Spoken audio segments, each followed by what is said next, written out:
Seoul's most feared Mafia boss was dying against a cold concrete wall, and every single one of his 12 guards, armed, trained, loyal for years, could not do a thing about it. Not because they were cowards, because they literally could not touch him.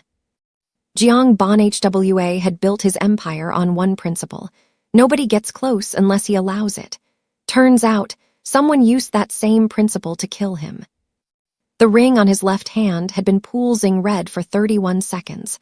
31 seconds, and not one of his 12 guards had moved an inch. See, here's what most people don't understand about this, and this is actually rooted in real weapons engineering. There's a class of devices that designers call affiliation-sensitive delivery systems. The concept is simple and deeply terrifying. A mechanism engineered to identify connected resistance and escalate. The moment anyone biometrically linked to Jiang's organization tried to interfere with that ring, and one man did try, about 25 seconds earlier, the device discharged. The guard lost 2 fingers before he hit the ground. After that, every man in that courtyard took 3 steps back.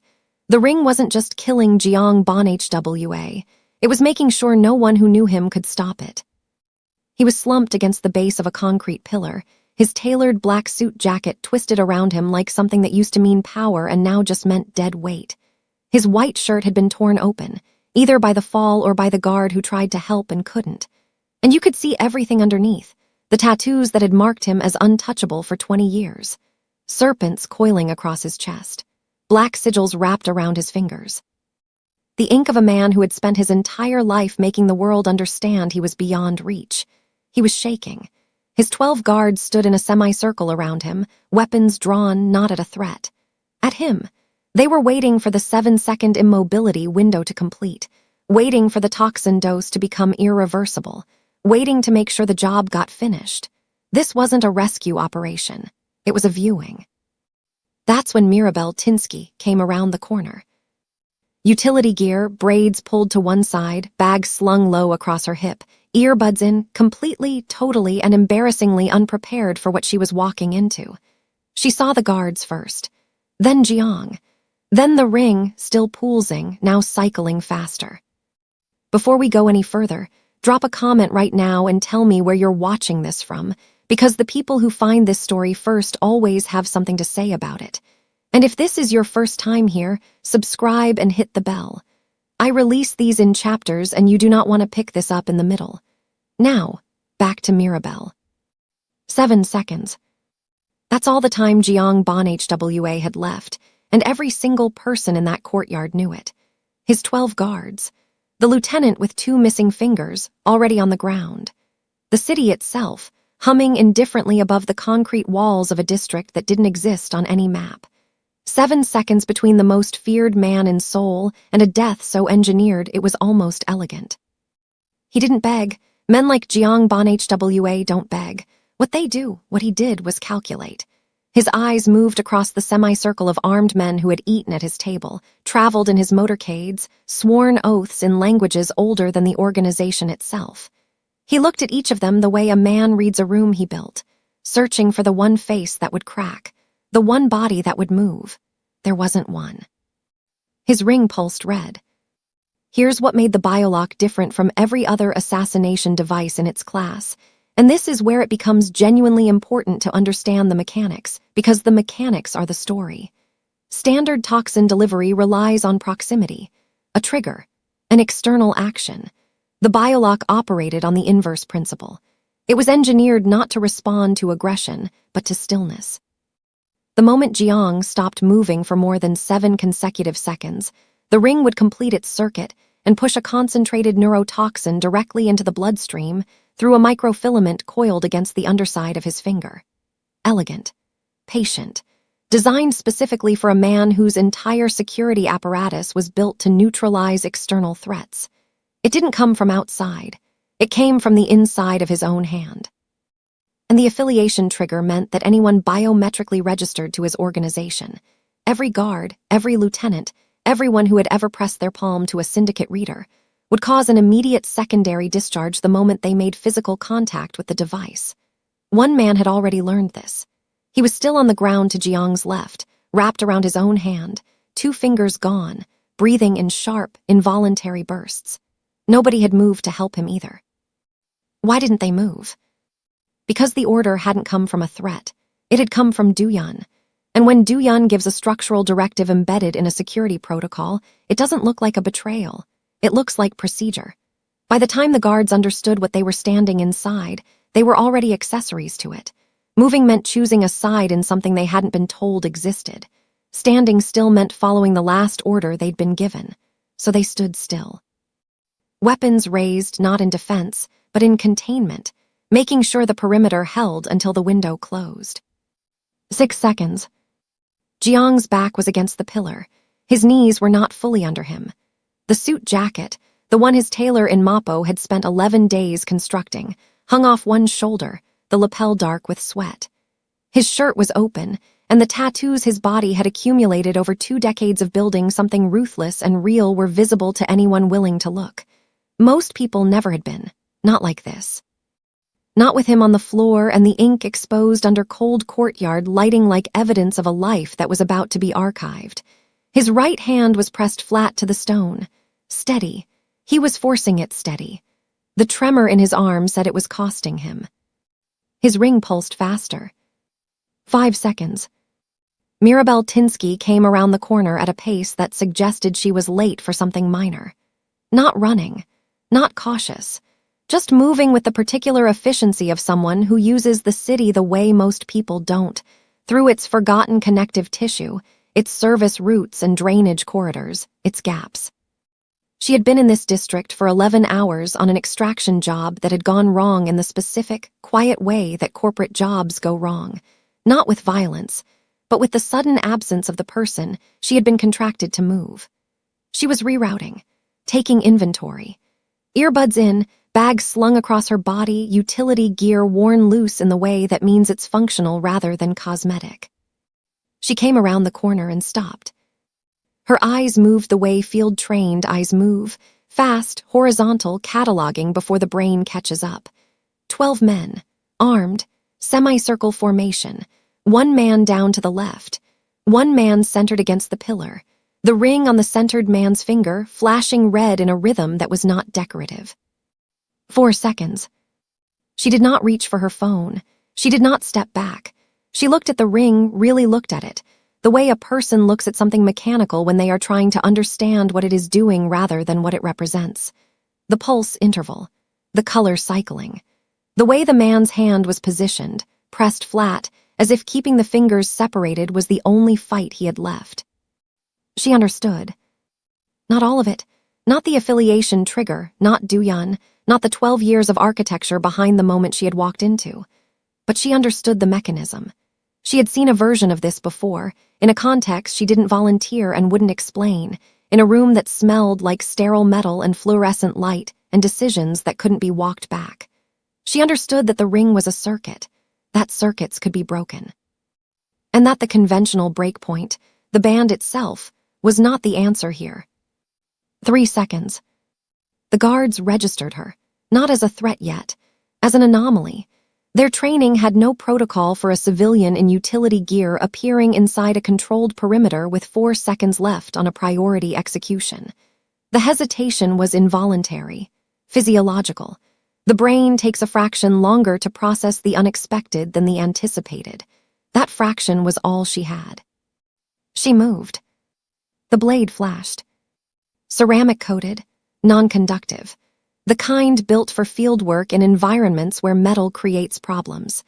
She had pulled it from the front pocket of her jacket before her knees hit the stone, and she was already in position, 1 knee down, body angled.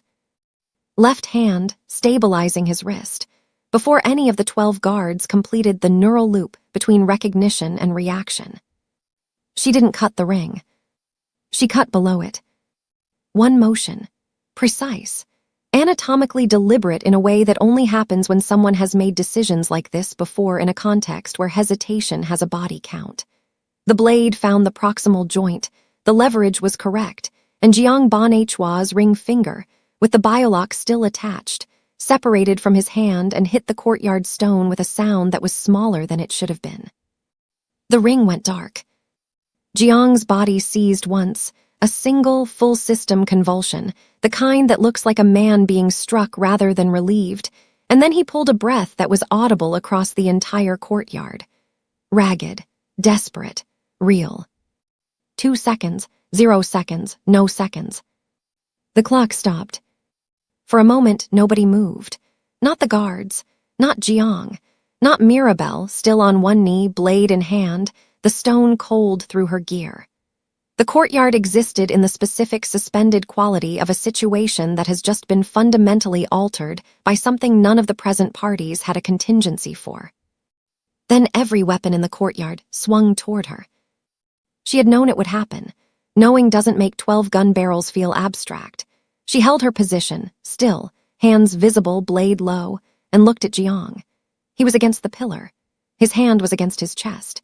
His face was a controlled arrangement of features that were working very hard to process approximately 6 competing physical crises simultaneously. He was the color of someone who had been very close to gone and was now extremely unhappy to still be present. His eyes found her. She had expected hostility, confusion at minimum.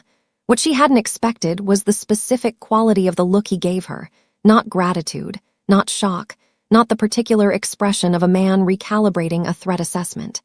It was something older and more complicated than any of those things, like a man recognizing the precise shape of a debt he hadn't agreed to carry. She held his gaze. "Can you move?" He looked at her like the question was an offense against his entire biographical record. She looked back at him like his record was not the current problem.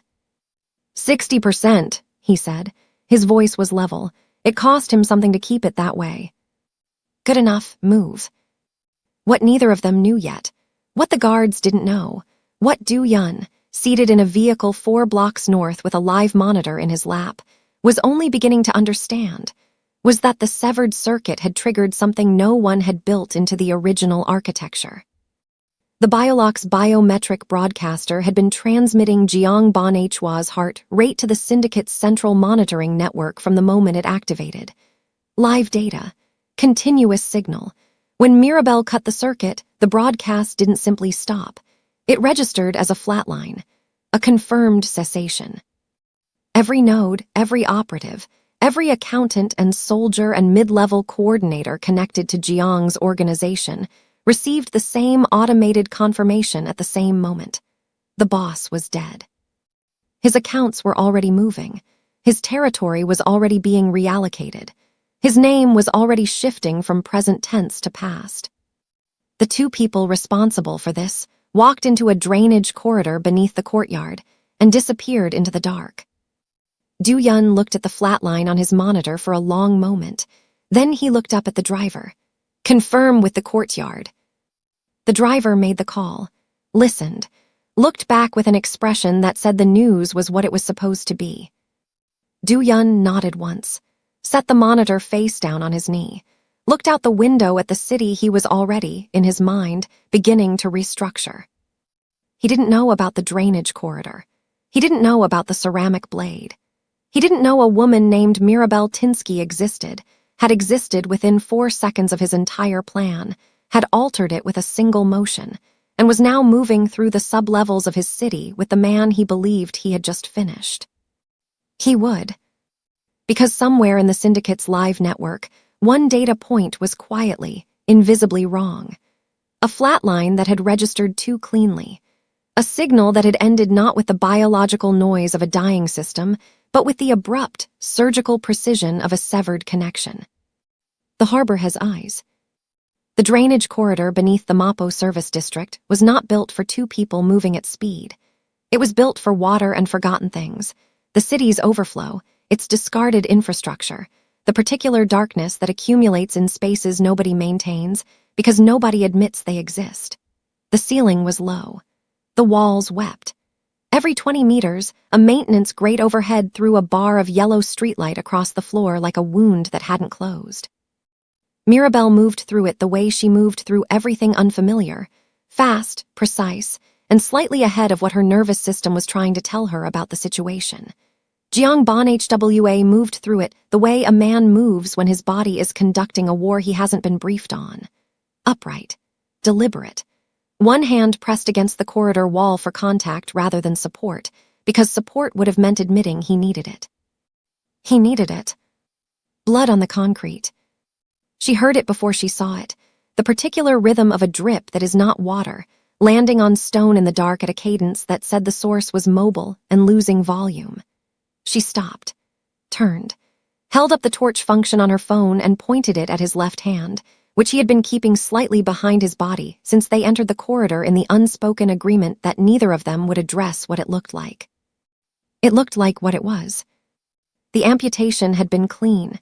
She had made sure of that, made sure in the fraction of a second she'd had to make any decisions at all, because a clean cut was the difference between manageable blood loss and a man bleeding out in a drainage tunnel before she could do anything useful with him. But clean didn't mean closed. The wound was open. The pressure he was applying with his opposite hand was insufficient, and the neurotoxin still cycling through his bloodstream was doing something to his clotting response that she could identify by the color and consistency of what was hitting the floor. "Stop," she said. He stopped, not because she told him to, because his body had just registered the full invoice of the last 4 minutes and presented it all at once.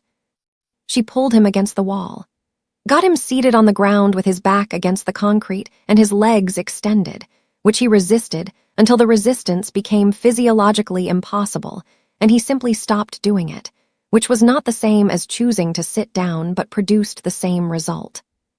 She pulled the emergency kit from the outer pocket of her bag, compact, field-configured, the kind assembled by someone who has needed it in situations where standard medical access was not available, and improvisation was the only option on the table. She worked without narration, cleaned the wound with what she had, which wasn't much, and packed it with what she carried, which was enough. Applied direct pressure with one hand and used the other to pull a compression wrap from the bottom of the kit with the practiced efficiency of someone performing a procedure that lives in muscle memory rather than conscious recall.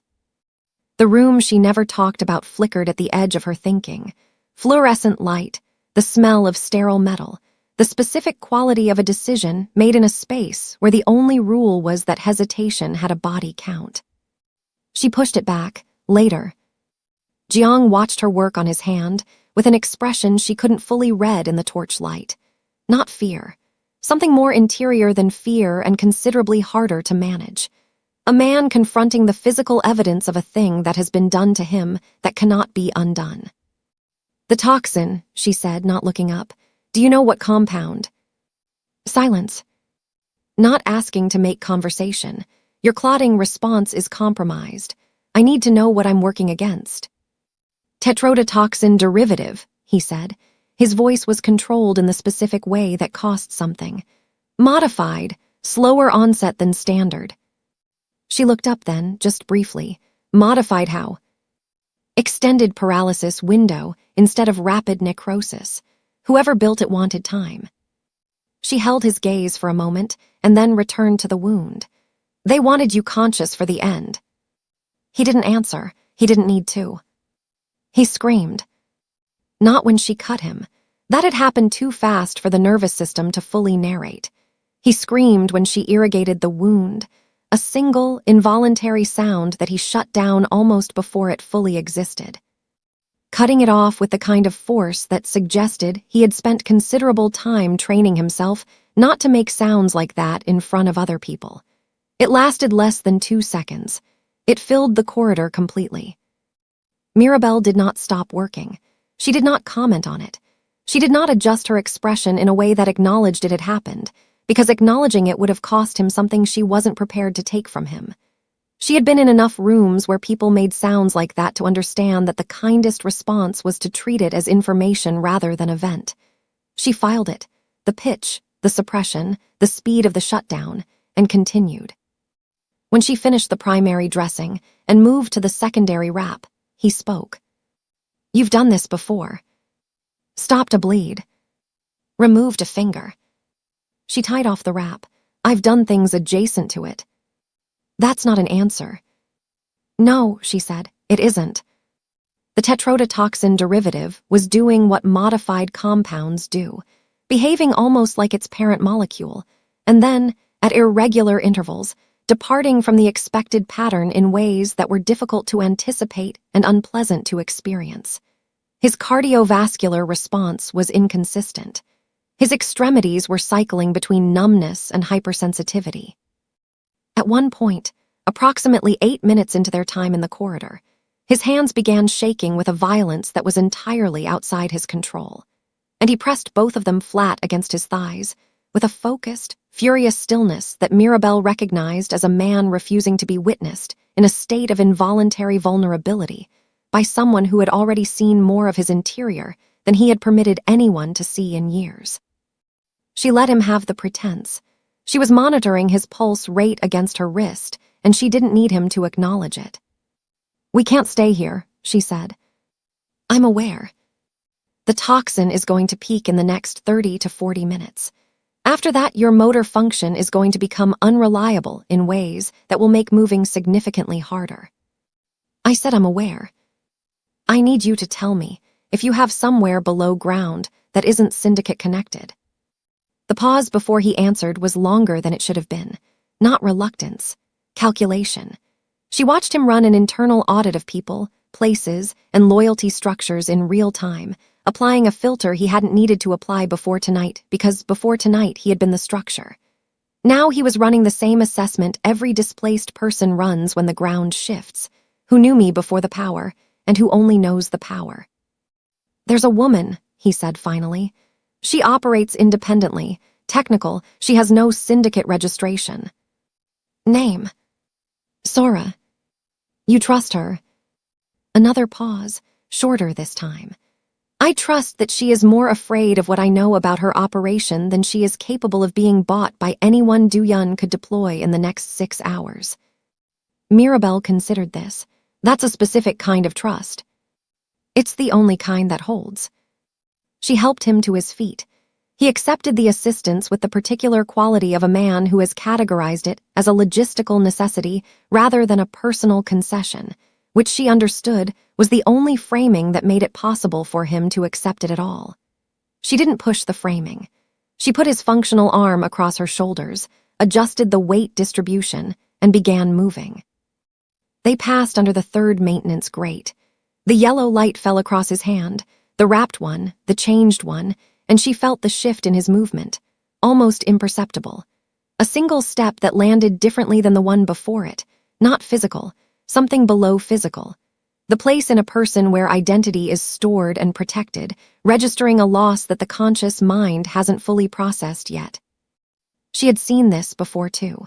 The moment the body tells the truth that the mind is still negotiating. She didn't speak. She adjusted her grip and kept moving. Behind them, 4 blocks north, Duyun's vehicle had not moved. He was not looking at the monitor anymore. He was looking at his phone, a secondary channel, encrypted, used only for communications that didn't exist. A message had arrived from the courtyard lieutenant 12 minutes after the confirmation of death, and its content was 3 words that had reorganized the architecture of his evening. Ring not confirmed. Not the death, the ring. The physical device recovered from the courtyard stone, separated from its delivery mechanism, the biometric broadcaster severed in a manner that was not consistent with biological failure or with any disposal protocol his team had been given. The ring had been cut free, not from the hand, from the finger, which meant the finger had been removed from the body, which meant the body was not a body. Duyun set the phone face down on his knee. He looked out the window at the city he had been restructuring in his mind for 11 minutes. He picked the phone back up. The ring stopped. But Duyun didn't. He made one call, spoke for 40 seconds, did not raise his voice because he never raised his voice because precision does not require volume. When he ended the call, the vehicle began to move, not toward the courtyard, toward the sublevels, the drainage network, the forgotten connective tissue of a district that didn't exist on any map. He didn't know her name yet. He didn't know what she looked like, what she carried, where she was going, or why she had been there at all. He knew one thing. Someone with field training and the specific knowledge required to break a biolock had been in his controlled perimeter at the exact moment of execution, and that person was now underground with a man who knew where every body was buried in an organization that Do-yeon was 3 hours away from inheriting. That person was not a variable he could leave in the field. The sublevels beneath Mappo weren't on any municipal record that a person could access through legitimate channels. They existed in the space between official infrastructure and the city's institutional forgetting. Drainage corridors that predated the current zoning, maintenance shafts that had been sealed and rerouted and sealed again over 4 decades of expansion, until what remained was a network that the city had essentially abandoned in place. No lighting, no signage, no maintenance schedule. Just concrete and dark water, and the particular silence of a space that hasn't heard a human voice in a long time. Mirabel knew 3 entry points. She knew the load-bearing walls from the non-load-bearing ones. She knew which corridors flooded at high tide and which ones drained fast enough to be passable within 20 minutes of heavy rain. She knew all of this because her extraction job, the one that had gone wrong 11 hours ago in the specific, quiet way that corporate jobs go wrong, had required a sub-level exit as the primary route. She had memorized the infrastructure before she'd ever set foot in the district. She had not memorized it for this. But here they were. They're tracking the pulse. She realized it 40 meters into the second corridor, when Jiang stopped moving and pressed his functional hand against the wall, and said nothing for approximately 4 seconds in a way that was not rest and was not pain management. It was listening. She stopped beside him and listened too, and heard what he had heard. The faint, regular electronic pulse of a syndicate proximity scanner, moving through the drainage grate overhead in a sweep pattern that said the operator was methodical and not in a hurry. "How many frequencies does your organization run?" she asked, quiet, below the ambient sound of water. 12 standard, 4 restricted. He hadn't moved his hand from the wall, using the vibration conduction of the concrete to track the scanner's movement overhead. The restricted channels activate on confirmed priority assets. What classifies as priority?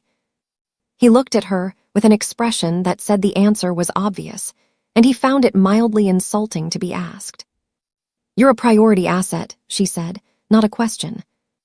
"I was. The network currently believes I'm dead." "Then why are they running a restricted sweep?"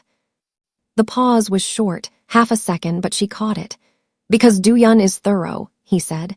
"He doesn't confirm with data, he confirms with presence." She absorbed this, filed it in the category labeled things that make the next 6 hours significantly more complicated. Then the flatline bought us time, not cover. "Correct.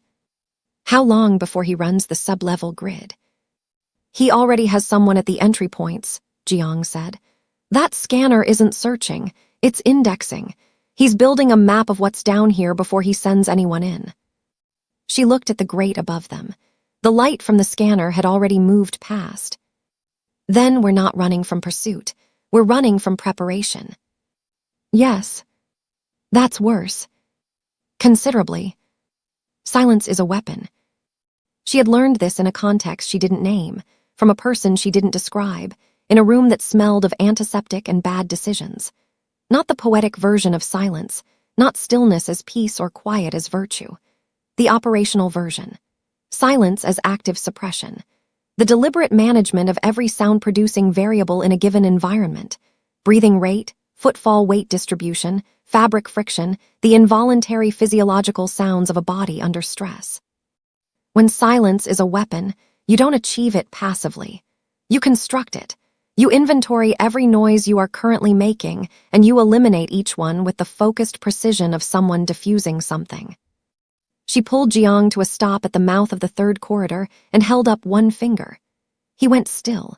Whatever else Jiang Bon HWA was, whatever the 20 years of infrastructure and violence and territorial accumulation had made him, he understood operational silence. He had not survived this long by failing to comprehend stillness as strategy. They listened. 40 seconds, a full sweep interval. The corridor ahead was empty of scanner frequency, but at the far end, barely audible, something was moving through water at the pace of a person who didn't want to be heard. Someone else had the same idea about silence. She touched his arm, redirected him left into a maintenance branch, narrower lower, the ceiling close enough to require a slight compression of posture, and they moved into it without sound. Behind them, the footsteps in the main corridor continued at the same pace, not accelerating, not stopping. Whoever it was hadn't registered them. She didn't allow herself to feel relieved by this. Relief is a post-event emotion, and they were not post-event.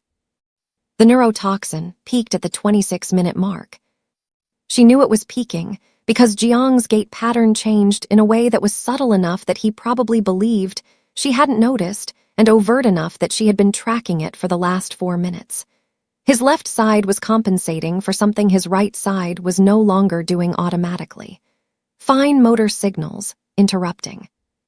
The modified tetrodotoxin working on the peripheral nervous system in the extended paralysis pattern he described, not shutting the system down, just introducing latency into the signal chain, making the body lag behind its own instructions. She stopped them at a widened section of the maintenance branch where a junction box had been removed and left a shallow alcove in the wall, gestured him into it. He went, and she registered the fact that he went without argument as more diagnostic information than anything else she had observed about his condition in the last 30 minutes. She crouched in front of him, torch low, checked his pulse against his wrist, checked his pupils, asked him 3 questions in sequence: his name, the current month, the name of the woman they were going to find, and he answered all 3 correctly and with a degree of controlled irritation that told her his cognitive function was intact even while his peripheral nervous system was conducting its own separate crisis. "The paralysis is going to move proximally," she said. "Fingers first, then wrist, then forearm. You'll get sensation back as it clears, but the window is unpredictable." "How unpredictable?" "Anywhere between 40 minutes and 2 hours, depending on the modification profile." "And if it reaches my shoulder?" She held his gaze. "Then we stop moving and I manage it on the ground until it clears." Something passed across his face. Not fear. The thing that lives adjacent to fear in people who have trained themselves not to display it. The involuntary acknowledgement of a scenario in which control is not available and cannot be constructed from available materials. He looked at his wrapped hand, then at the corridor behind her, then at some middle distance that wasn't the corridor or the hand, but somewhere interior. "I have not been managed on the ground," he said, "by anyone." "There's a first inventory for everything," she said and stood up. "Can you move?" He pushed off the wall and stood without using her. It cost him something visible. "Ask me something harder." "Don't look back." She said it once, at the junction where the maintenance branch reconnected with the primary drainage corridor, when she heard him slow behind her and understood from the quality of the slowness that he was listening to something above them. A sound from the courtyard district, muffled by concrete and distance, that could have been a vehicle or could have been a syndicate team establishing a perimeter around an entry point. She said it without turning around, without breaking her own pace, because turning around would have required both of them to make a decision about the sound, and the decision would have been the same either way. There was only one direction available to them: forward. He didn't look back. She had expected him not to. What she hadn't expected was the quality of what he said next, which he said to the corridor ahead rather than to her, in the tone of a man conducting an inventory out loud rather than making conversation. 12 men, he said. She kept moving. The guards. 12 men I paid. 12 men I fed. Men who held their positions at funerals and court appearances and 3 separate assassination attempts by competing organizations. A pause, not for effect, for processing. They didn't move. She said nothing. He wasn't asking for a response. He was doing the thing people do in the immediate aftermath of betrayal when the mind hasn't caught up to the body, cataloging, counting, trying to locate the point where the architecture failed so that the failure can be assigned a position on the timeline and therefore made into something with edges rather than something ambient. Du-Yun trained half of them personally, he said. I know. He looked at her. She felt it without turning. You don't know anything about my organization. I know that a man who engineers an execution doesn't do it with strangers. He does it with people he's already positioned.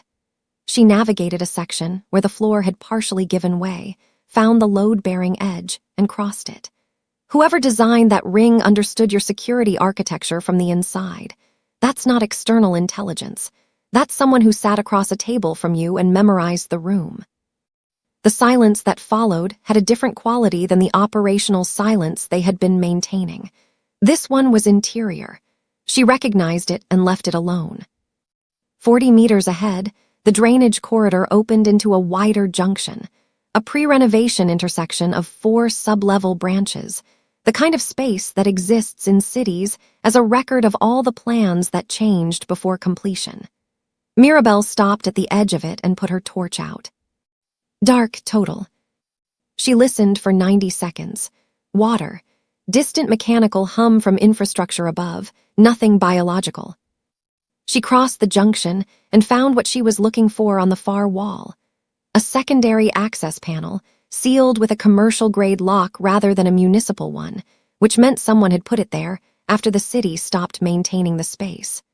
Someone who used the sub-levels the way Mirabel used them, as infrastructure for work that didn't appear on any record.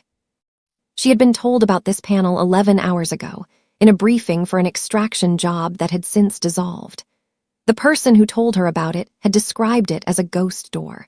A way into the above-ground city through a building that officially housed a textile storage operation and actually housed something considerably more useful. She looked at the lock, looked at her kit, looked at the time. "Sora," she said, "how do we reach her?" Jiang was quiet for a moment. "There's a frequency. She monitors it between midnight and 4. Mirabel checked the time. 11:47. 13 minutes. She set her back against the wall beside the panel and put the torch out again. Darkness complete.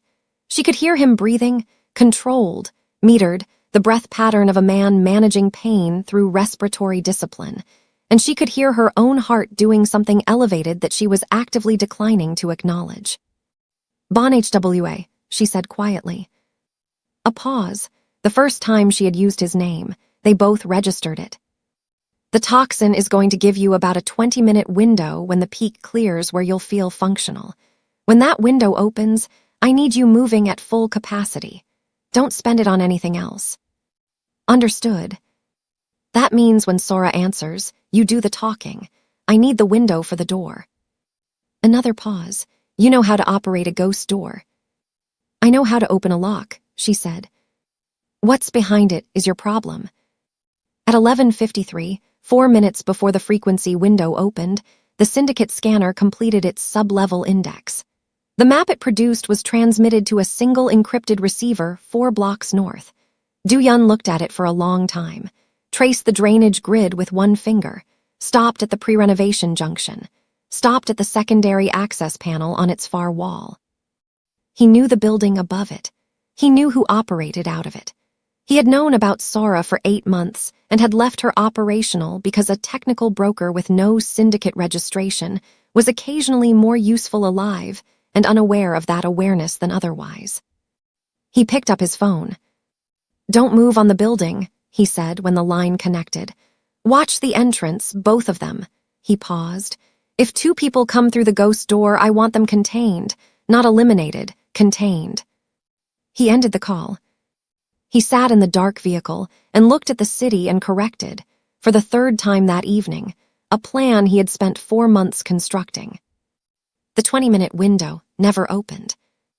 Mirabel had calculated it based on standard tetrodotoxin pharmacokinetics, adjusted for the modified profile Jiang had described, cross-referenced against his body weight, the approximate dose delivered before circuit interruption, and the clotting irregularities she had observed during wound management.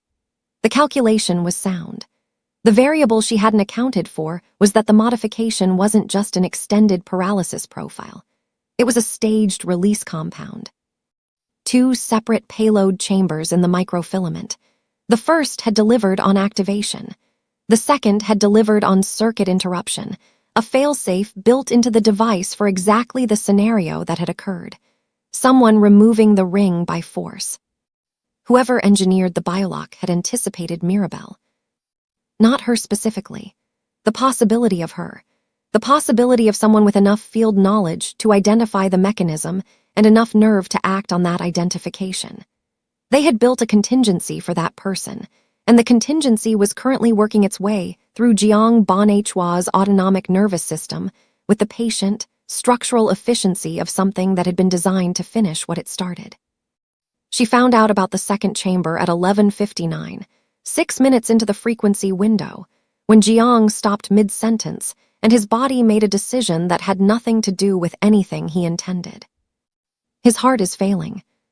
She heard it in his breathing first, a change in the respiratory pattern that moved from disciplined to compensatory in the space of 2 cycles, the body redirecting resources from voluntary systems to the involuntary ones that were now demanding priority.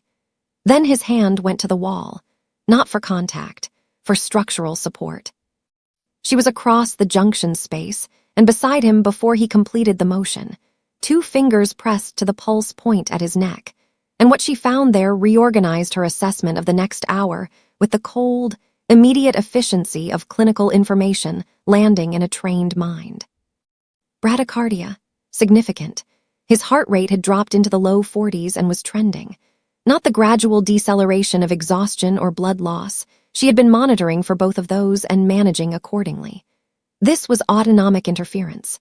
The second compound targeting the cardiac pacemaker cells directly, interrupting the electrical signaling that told his heart how often to contract and with what force. His blood pressure was dropping in consequence. She could feel it in the quality of the pulse under her fingers, present but thinning. A sound going quiet. "Sit down," she said. Sit down right now." He sat. The wall took his weight and she let it.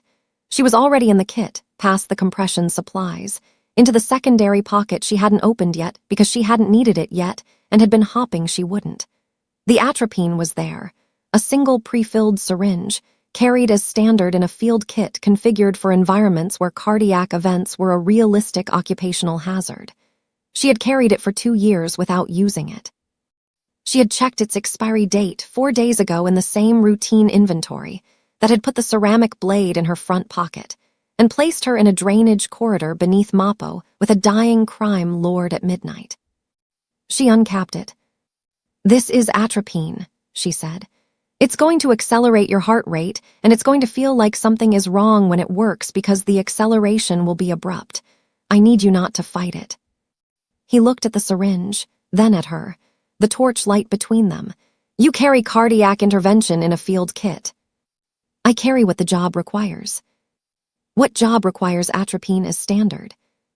"The kind I'm not going to discuss while your heart rate is 41 and falling." She found the deltoid, positioned, and delivered it in a single motion. "Don't fight it." He fought it. Not deliberately. Not from stubbornness or pride or the particular brand of willful noncompliance she had come to understand as one of his primary operating modes. He fought it because the autonomic rebound that followed atropine administration in the context of a staged tetrodotoxin compound was not the clean cardiac acceleration she had prepared him for. It was a system-wide event. Every suppressed signal in his peripheral and central nervous system attempting to reinstate itself simultaneously, the body's regulatory architecture coming back online in a surge rather than a sequence, like power returning to a building not circuit by circuit, but all at once. His back came off the wall. Both hands went flat to the ground. His breathing pattern abandoned every disciplined framework he had constructed around it and became something entirely biological and unmanaged. Fast, shallow, the respiratory equivalent of a system rebooting under load. His eyes were open but not focused on anything in the room. Focused inward, on the interior event his body was conducting without his participation. She got behind him. Both hands on his shoulders, weight forward, keeping him from going fully to the ground while allowing the convulsive movement rather than resisting it. Because resistance in this context would have cost energy, she needed him to have later and done nothing for the compound's progression. "Stay with me," she said, not loud, direct, the tone of someone issuing a navigational instruction rather than an emotional appeal. "This is the rebound. It's going to peak and it's going to clear. Your job is to be present when it does." He made a sound that was not a word. "I need your name," she said. "Nothing." "Bon HWA, your name." Jiang, compressed, between two respiratory cycles that were fighting each other for the same space. "Good, stay there." "Hold him down." The peak lasted 4 minutes and 40 seconds. She tracked it against her watch because tracking it gave her an action, and an action was preferable to the only alternative, which was sitting in the dark of a pre-renovation drainage junction with her hands on a man she had known for less than 90 minutes while his body conducted a war she could manage but not stop. She had been in rooms like this before. Not this room, not this man. But this specific quality of helplessness, the kind that comes from knowing exactly what is happening and having already done everything available to do about it, was familiar in the way that formative experiences are familiar, carried in the body rather than the memory. At the 4-minute mark, something shifted. The convulsive movement became less systemic and more localized, peripheral nervous system rather than central, the compound's grip loosening from the core outward. His breathing deepened. The quality of it changed from compensation to function. She felt his shoulders drop under her hands in the specific way that means a body is returning to baseline rather than continuing to fight. She kept her hands where they were until she was certain. When she checked his pulse again, it was 63, irregular but present, trending toward sustainable. She moved around to face him. He was against the wall, eyes open. The expression on his face was one she catalogued and filed without comment. A man who has just been comprehensively inside his own physical vulnerability in front of another person and is now conducting the internal audit of what that costs him and what, if anything, can be done about it. The answer, she had learned, was nothing. Some things simply become part of the record. He's not human. She thought it at the 6-minute mark when he spoke. Not the observation people make about powerful men as a compliment, not the mythology of someone who operates above ordinary physical limits. The inverse. She thought it because the first thing he said. 6 minutes after his autonomic nervous system had staged a full rebellion against his body's stated intentions. 6 minutes after she had held him against a drainage corridor wall, while his cardiac rhythm attempted to negotiate a new contract with itself, was not about pain or disorientation or the compound or the next step. It was. The second chamber was Duyun's modification. She looked at him. What? The Biolock's base design is a restricted weapons prototype. Single chamber. The staged release, the cardiac failsafe, that's not in the original architecture. His voice was rough but level, the words coming from somewhere that had not been touched by the last 5 minutes. Duyun had it modified specifically, which means he didn't just want me dead. He wanted to ensure that anyone who intervened died with me. The drainage corridor did what drainage corridors do. Water, darkness, the distant mechanical hum of the city above. He knew someone might try, she said. He planned for it. That means he knew about me. Jiang was quiet for a moment. The quality of the quiet was different from anything she had heard from him in the last 90 minutes. Not processing, not calculating, something else. Not you specifically. She heard the distinction he was making and followed it to its conclusion before he finished the sentence. But someone like me. There was a contractor, he said, 11 months ago, a corporate extraction specialist operating in the Mapo district. My organization flagged the activity. Someone was running ghost work in our territory, accessing sub-level infrastructure, making contacts with independent brokers. He looked at her with an expression that had arrived at something and was not enjoying the arrival. I ordered a profile, standard practice. We never identified the operative. The torch light between them, the city above them, the locked panel at the far wall and Sora on the other side of a frequency window that was now 8 minutes from closing. You've been building a file on me, she said, for 11 months. On an unknown operative who matched a pattern. I didn't know it was you. But Duyun did.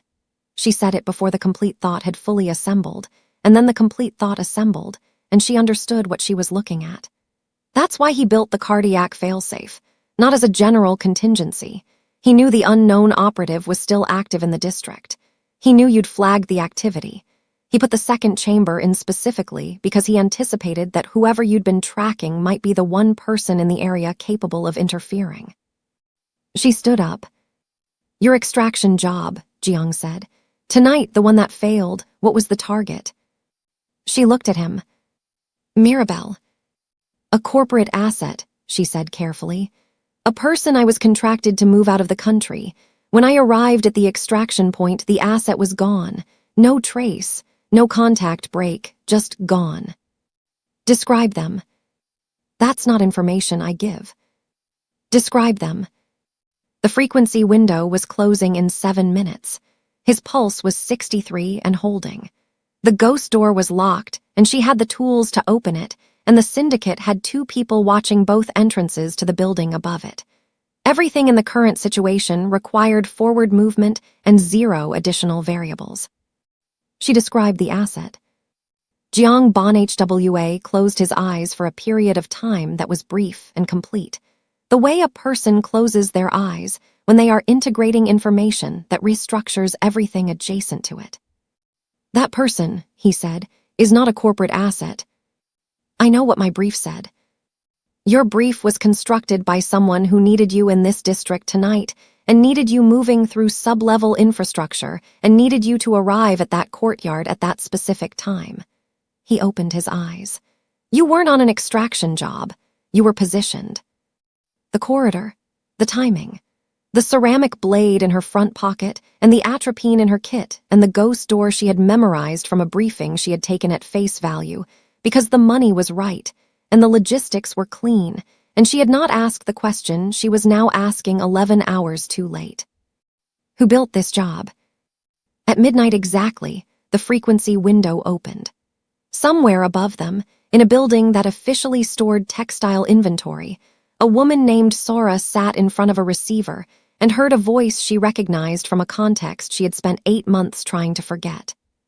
She almost didn't answer. She answered. Sora's voice on the frequency channel had the particular quality of someone performing composure over the top of something considerably less composed. Flat, measured, each word placed with the careful deliberateness of a person who has learned that tone is the first thing that gets you killed in a conversation you didn't expect to be having. "You're supposed to be dead," she said. "Noted," Jiang said. "I need 40 minutes of your bandwidth and a clean line to an encrypted channel."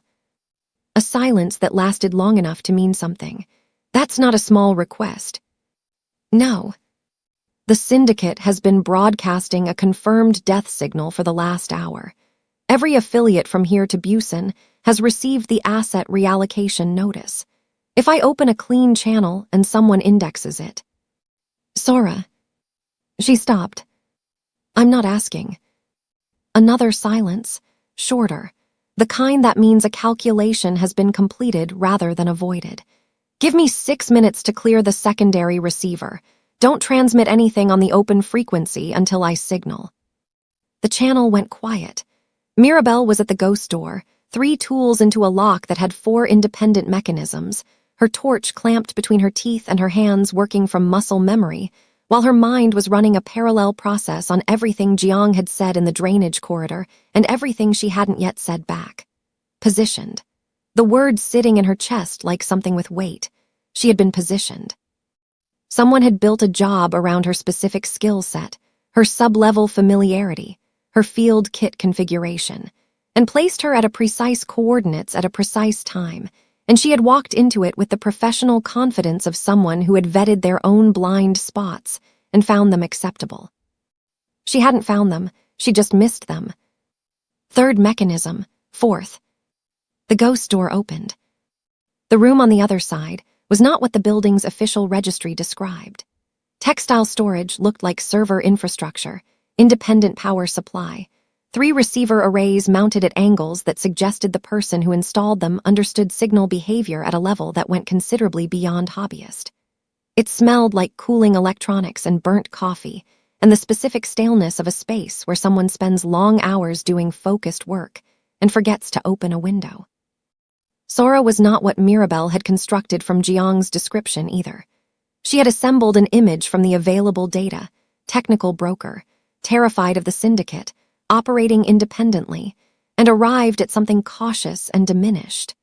What she found instead was a woman in her late 30s with the posture of someone who has been hunted before and decided to become difficult to catch rather than difficult to find.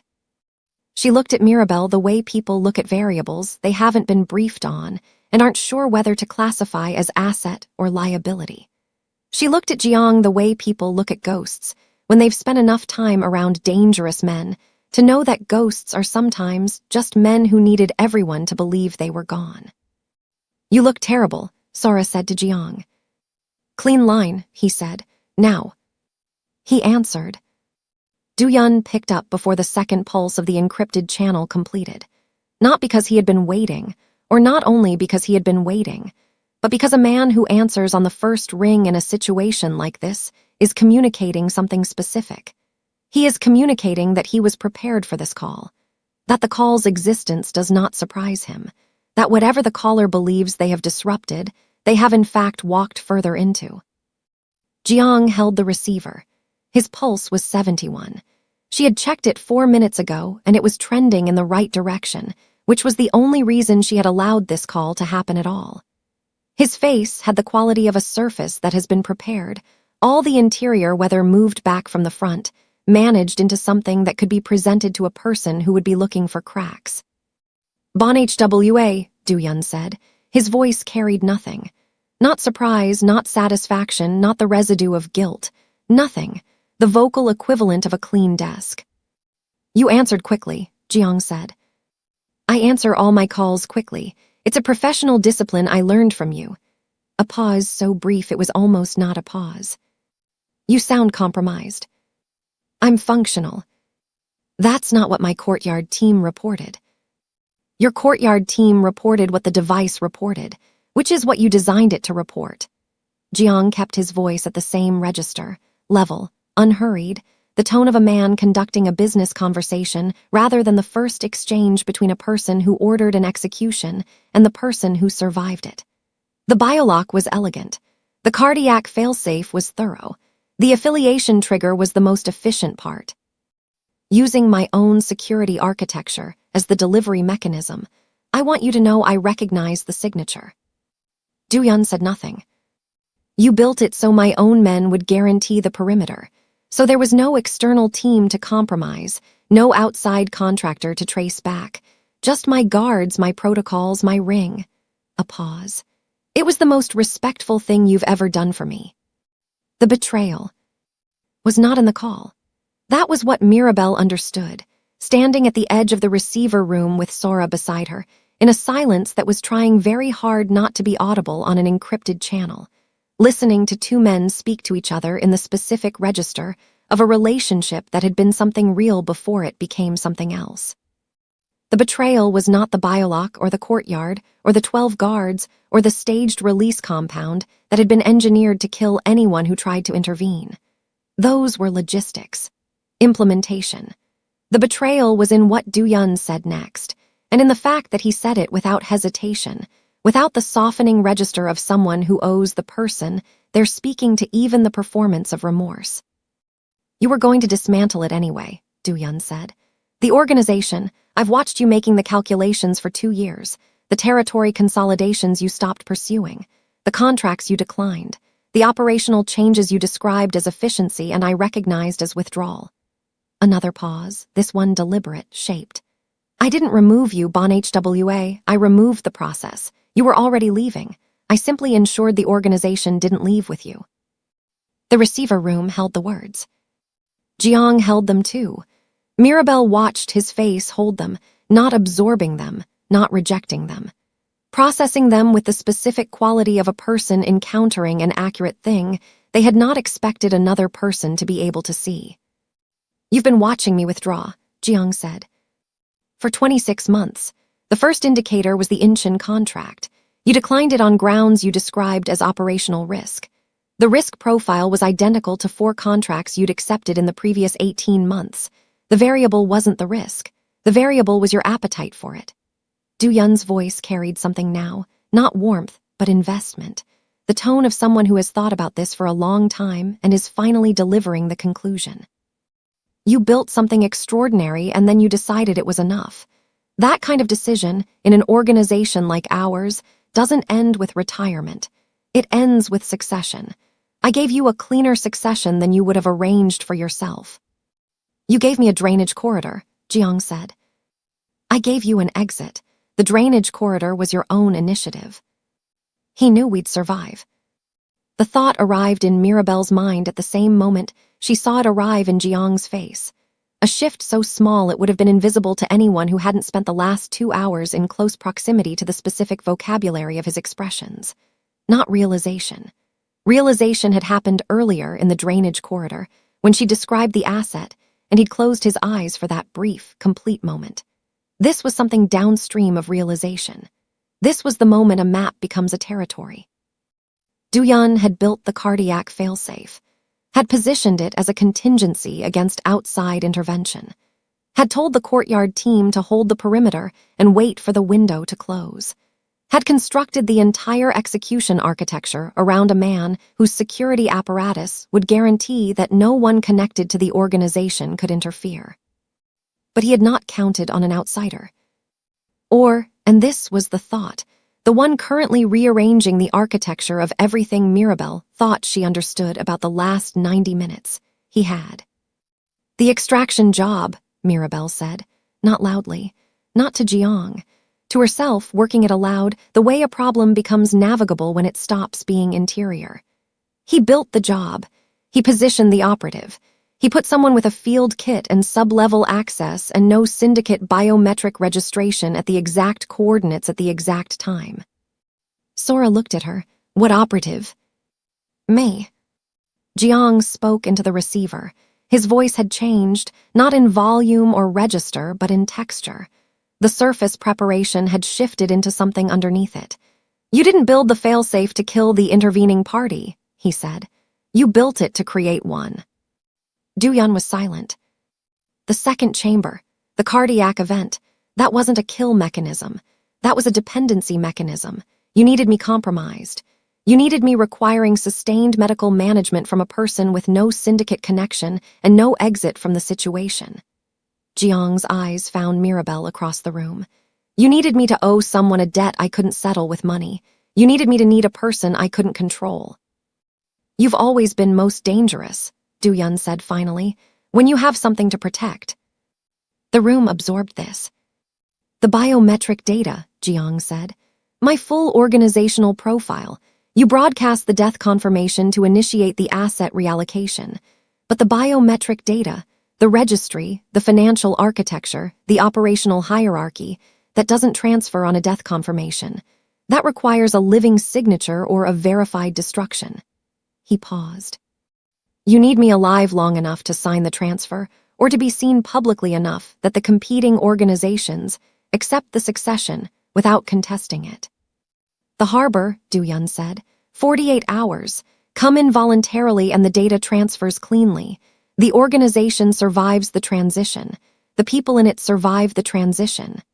Another shaped pause. Or don't come in, and I begin the process of making the death confirmation retroactively accurate. And the woman, Jiang said. She was a tool, Du-Yun said. She's welcome to leave the city. I have no interest in her beyond her current function. Mirabel said nothing. She was looking at Sora, who was looking at her with an expression that said he's lying in a language that doesn't require words. Jiang ended the call. The receiver room held the silence of a conversation that had just confirmed several things that were worse for the confirmation. Sora had moved to her primary array and was running something, a frequency index, a signal trace, with the focused urgency of a person who has just heard enough to understand that the situation has a perimeter and they are inside it. Jiang set the receiver down. His hand, the functional one, was steady. Everything else about the moment was not. He positioned you, he said to Mirabel. Yes. He did it knowing I would owe you a debt I couldn't categorize, knowing that would change how I operated. He looked at the receiver. He's been managing me for 26 months. He knows that when I owe a debt, I don't leave it open. So he put a debt in front of you that you can't close without walking into the harbor. Yes. And your organizational data is the leverage that keeps us moving toward it. Yes. She looked at him. Is he right about the withdrawal, the 2 years? The question sat in the room. He looked at it from the same interior distance he had used in the drainage corridor. Then he looked at her with the expression of a man who has decided, for reasons he hasn't fully examined, that this specific person has earned a specific quality of answer. Yes, he said. Sora looked up from her array. Her face had the color of someone who has just found something in a signal trace that she would prefer not to have found. The harbor meeting, she said. Du-Yun's not waiting 48 hours. She turned the monitor. The syndicate's secondary network. A movement order, time-stamped 4 minutes ago, not toward the harbor, toward the building they were currently standing in. Mirabel looked at the timestamp, looked at Jiang, looked at the ghost door, still open behind them, the drainage corridor dark on the other side. He knew we'd survive, she said. He also knew we'd come here. Sora moved the way people move when they have rehearsed an emergency they hoped would never become necessary. Not panicked, pre-choreographed. She was at the secondary array before Mirabel finished reading the timestamp, pulling a drive from the back of the primary receiver with the practiced motion of someone who has always known this specific drive would need to leave this specific room quickly and has positioned it accordingly. 2 cables disconnected. A panel in the floor of the server rack, not visible unless you knew it existed, opened with a pressure sequence she performed without looking at her hands. How long have you had an exit protocol built into this room? Mirabel asked. Since the 2nd month I operated out of it. Sora pulled a hard case from the floor panel and began transferring equipment in a sequence that was clearly ordered by priority rather than convenience. Anyone in this business who doesn't have an exit protocol is in this business incorrectly. How many people know about the ghost door? 3, 2 of them are in this room. She looked up briefly. The 3rd one sent the movement order. The receiver room processed this. Jiang was at the single window, small, street-facing, positioned high in the wall in the way that industrial storage buildings position windows when they're not designed for human habitation. He was reading the street below without touching the glass, which was the correct method, and told Mirabel something about the range of contexts he had operated in across the years that built him. His pulse was 78.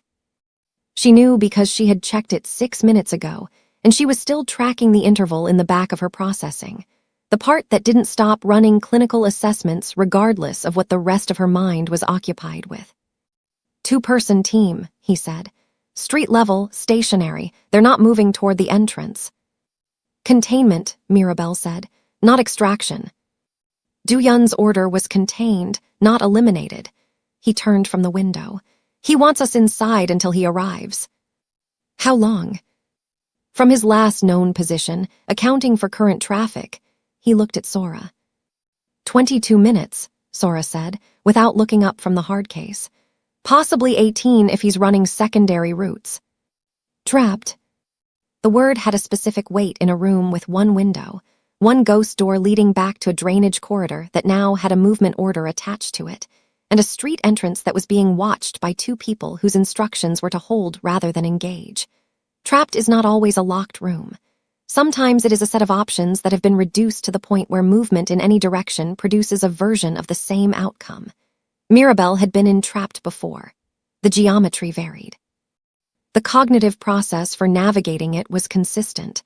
Stop cataloging what isn't available, inventory what is, and build from there. Available, 1 exit the syndicate team knew about and was watching. 1 exit they knew about and hadn't yet moved to cover, which meant either they hadn't indexed it or they had, and were allowing the illusion of it for reasons worth examining. Sora's equipment, partially packed. Sora's knowledge of the building, which was almost certainly more comprehensive than anything Mirabel could construct from a single-room assessment.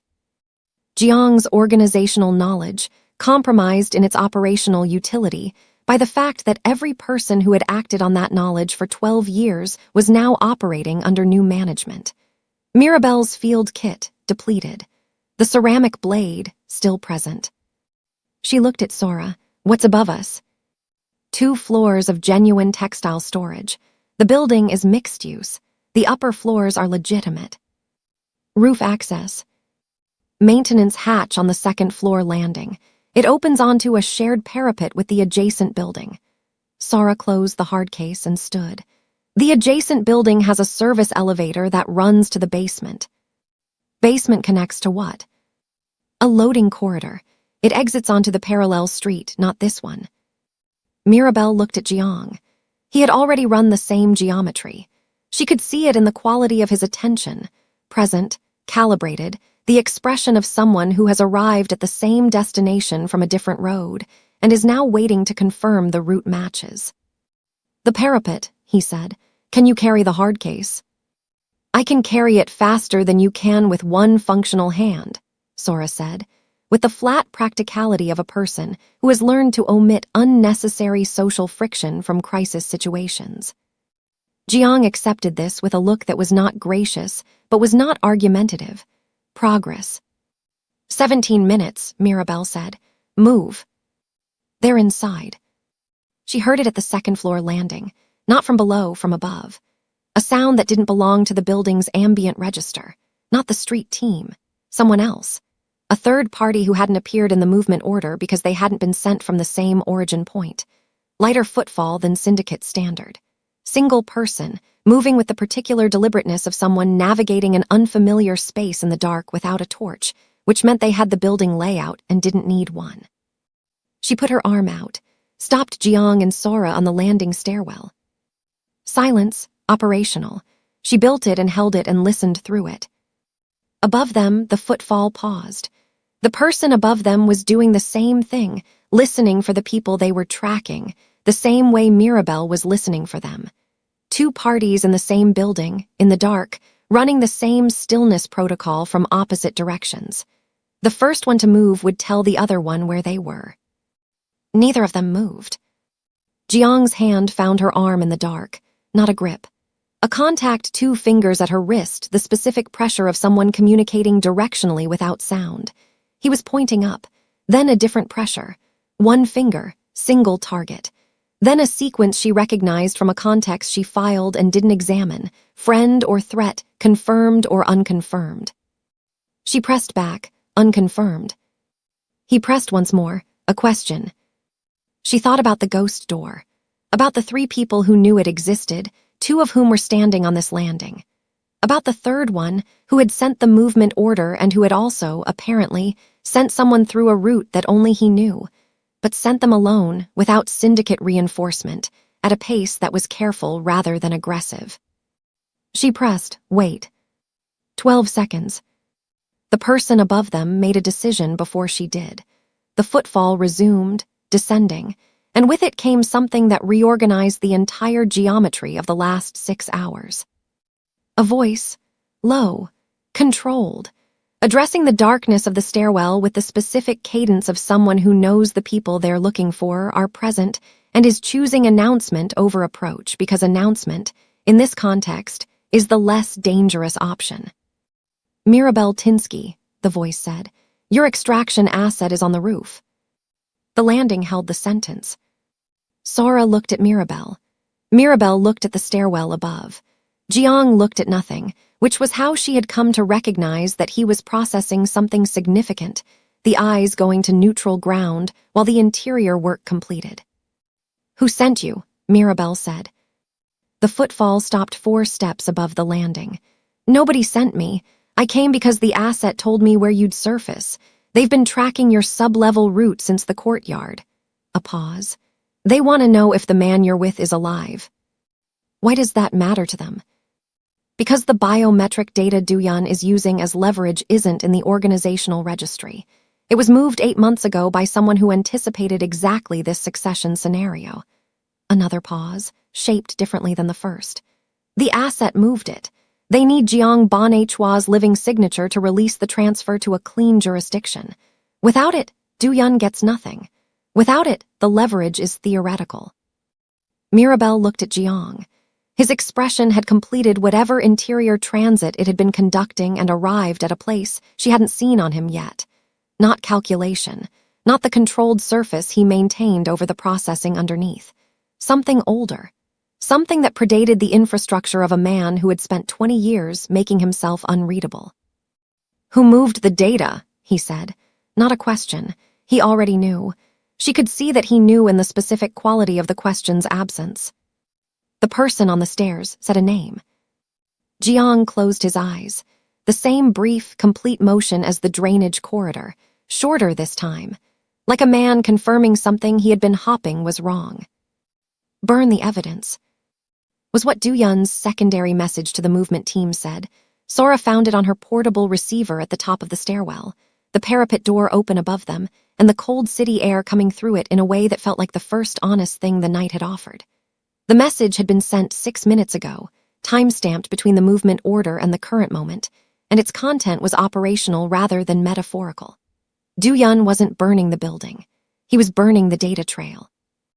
Every record of the bioloc's engineering, every procurement document connecting the modified compound to a source, every communication thread between himself and the people he had used to build the execution architecture. He was closing the distance between the current moment and a version of events in which nothing that had happened tonight could be proven to have happened the way it had happened. "He's rewriting the record," Sora said. She had the portable receiver in one hand and the hard case in the other, and the expression of someone whose professional survival depends on documentation, and who has just watched documentation become a casualty. "Every node he controls is receiving a data purge instruction, if they comply." "How many nodes does he control?" Mirabel asked. "Enough," Sora looked up. "But not the one that matters. The biometric registry, wherever the asset moved it, that's outside his architecture. He can't purge what he can't access." "He knows that," Jiang said. He was at the parapet edge, looking at the roofline of the adjacent building, calculating the crossing. "That's why he needs us at the harbor, not for the transfer, to find out where the data is before he eliminates the people who know." The person from the stairwell had emerged onto the parapet behind them, slight, precise, wearing the particular non-presence of someone trained in the art of not being noticed until they choose to be. They looked at Mirabel with an expression that contained an apology it didn't have time to deliver. "The asset," Mirabel said. "Roof access, how long have they been up there?" "Since before the movement order. They anticipated the building would be flagged." The person looked at the parapet crossing, then at the adjacent roofline. "They also anticipated Du-Yun would run the purge tonight rather than waiting for the harbor meeting." "Why?" "Because they built the data architecture that he's trying to burn. They know how long it takes. They know he has to run the purge before he moves on the building, because once he moves, the extraction window closes." A pause. "The purge takes 11 minutes. He started it 4 minutes ago." 7 minutes. The parapet crossing, the service elevator, the loading corridor, the parallel street. Mirabel looked at Jiang. "Can you cross?" He looked at the gap between the buildings, looked at his wrapped hand, looked at her with the expression he used when a question contains an answer he finds self-evident. "Can you keep up?" he said. She crossed first, weight low, pace controlled, the parapet edge narrow enough to require full attention and stable enough to allow it. Sora crossed with the hard case and the focus of someone who has decided that the equipment is worth the exposure. The person from the stairwell crossed without looking down, which told her everything she needed to know about their history with heights and risk. Jiang crossed last. She didn't watch. She watched the roofline for movement and kept her count running and listened for the sound of the crossing. And when it came, she was already moving toward the maintenance hatch on the adjacent roof, because watching would not have made it faster, and faster was the only variable she currently controlled. The hatch opened. Below them, the service elevator waited. Above them, on the upper level of the roof, a figure stepped out of the shadow of the ventilation housing. Mirabel's extraction asset. The person she had been contracted to move out of the country 11 hours ago. The person who had vanished from the extraction point and reappeared here, on a rooftop, in possession of the only data architecture that could dismantle Du-Yun's leverage entirely. They looked at Jiang. Jiang looked at them with the expression of a man confronting a variable he had written out of his calculations 2 years ago under the assumption that the exit was final. "You're supposed to be in Oslo," he said. "You're supposed to be dead," they said. "We're both having a difficult night." Mirabel looked between them. The rooftop, the service elevator, 3 minutes remaining on Duyun's purge window, and a car that was now, by her calculation, 6 minutes from the building's front entrance. "Who is this?" she said to Jiang. He looked at her. The city below them. The night that had started with a courtyard and a ring and 7 seconds and had arrived here, on a rooftop, with a version of the truth that he had apparently been carrying alone for 2 years. "The reason I was withdrawing," he said.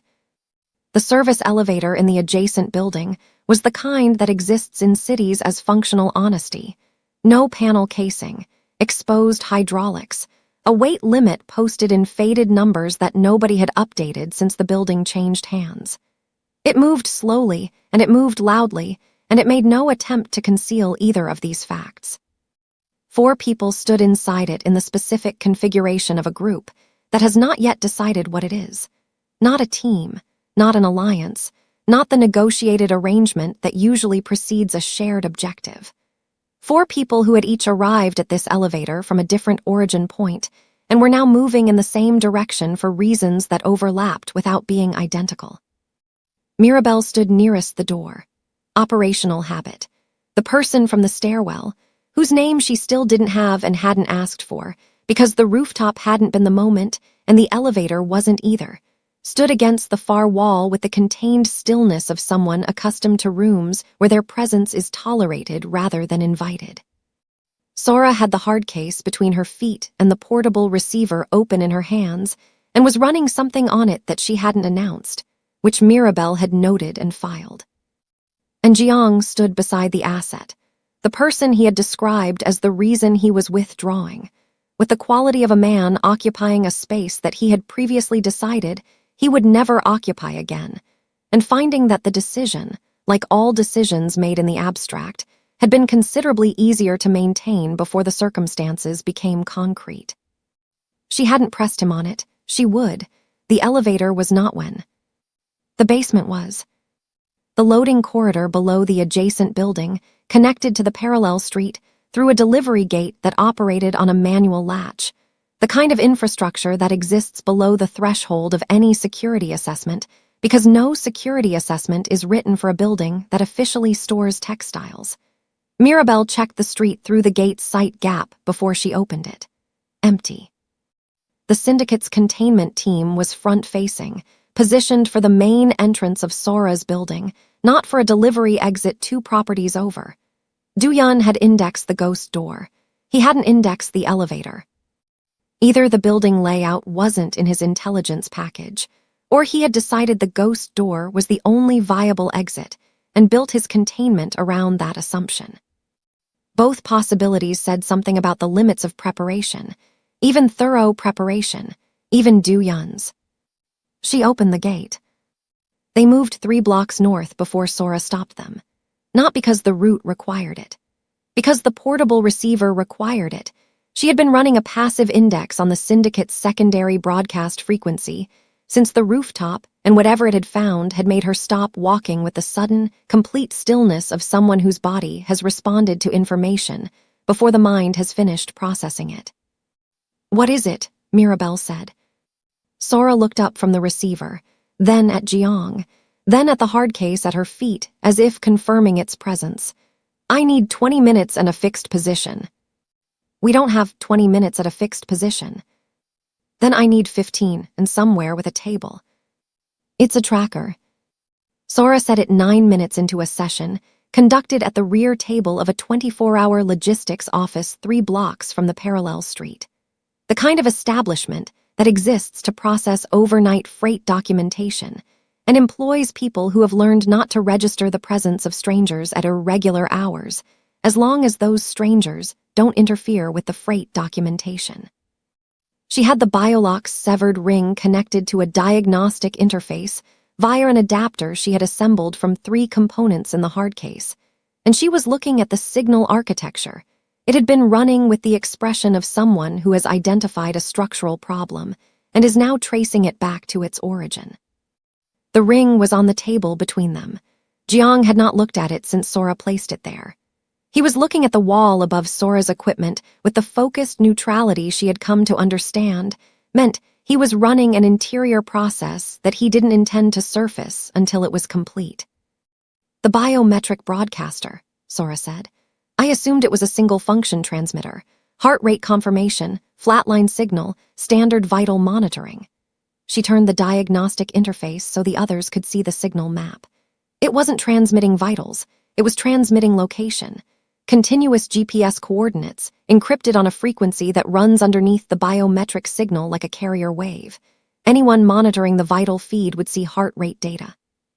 Anyone with the decryption key, for the carrier wave, would see a real-time location map. Mirabel looked at the signal map. How long has it been transmitting? The device was activated. Sora checked the diagnostic log. 14 months ago. Registration date. The biometric pairing completed 11 months ago. 11 months. The same window Jiang's organization had flagged unknown operative activity in the Mapo district. The same window during which a profile had been built on a contractor moving through sub-level infrastructure. She looked at Jiang. He had stopped looking at the wall. 14 months ago, he said. That's when Duyun recommended I update my security hardware. He gave you the ring, Mirabel said. He sourced it, presented it as a syndicate-grade biometric key, new generation. I had my security team sweep it for external signals. He paused. They swept for standard frequencies. Not carrier wave transmissions embedded beneath biometric data, Sora said. That's not a standard sweep parameter. This isn't off-market hardware. Someone built this from primary components with a specific target architecture in mind. She looked at the ring with the expression of a person who respects craftsmanship even when it is being used for something she finds objectionable.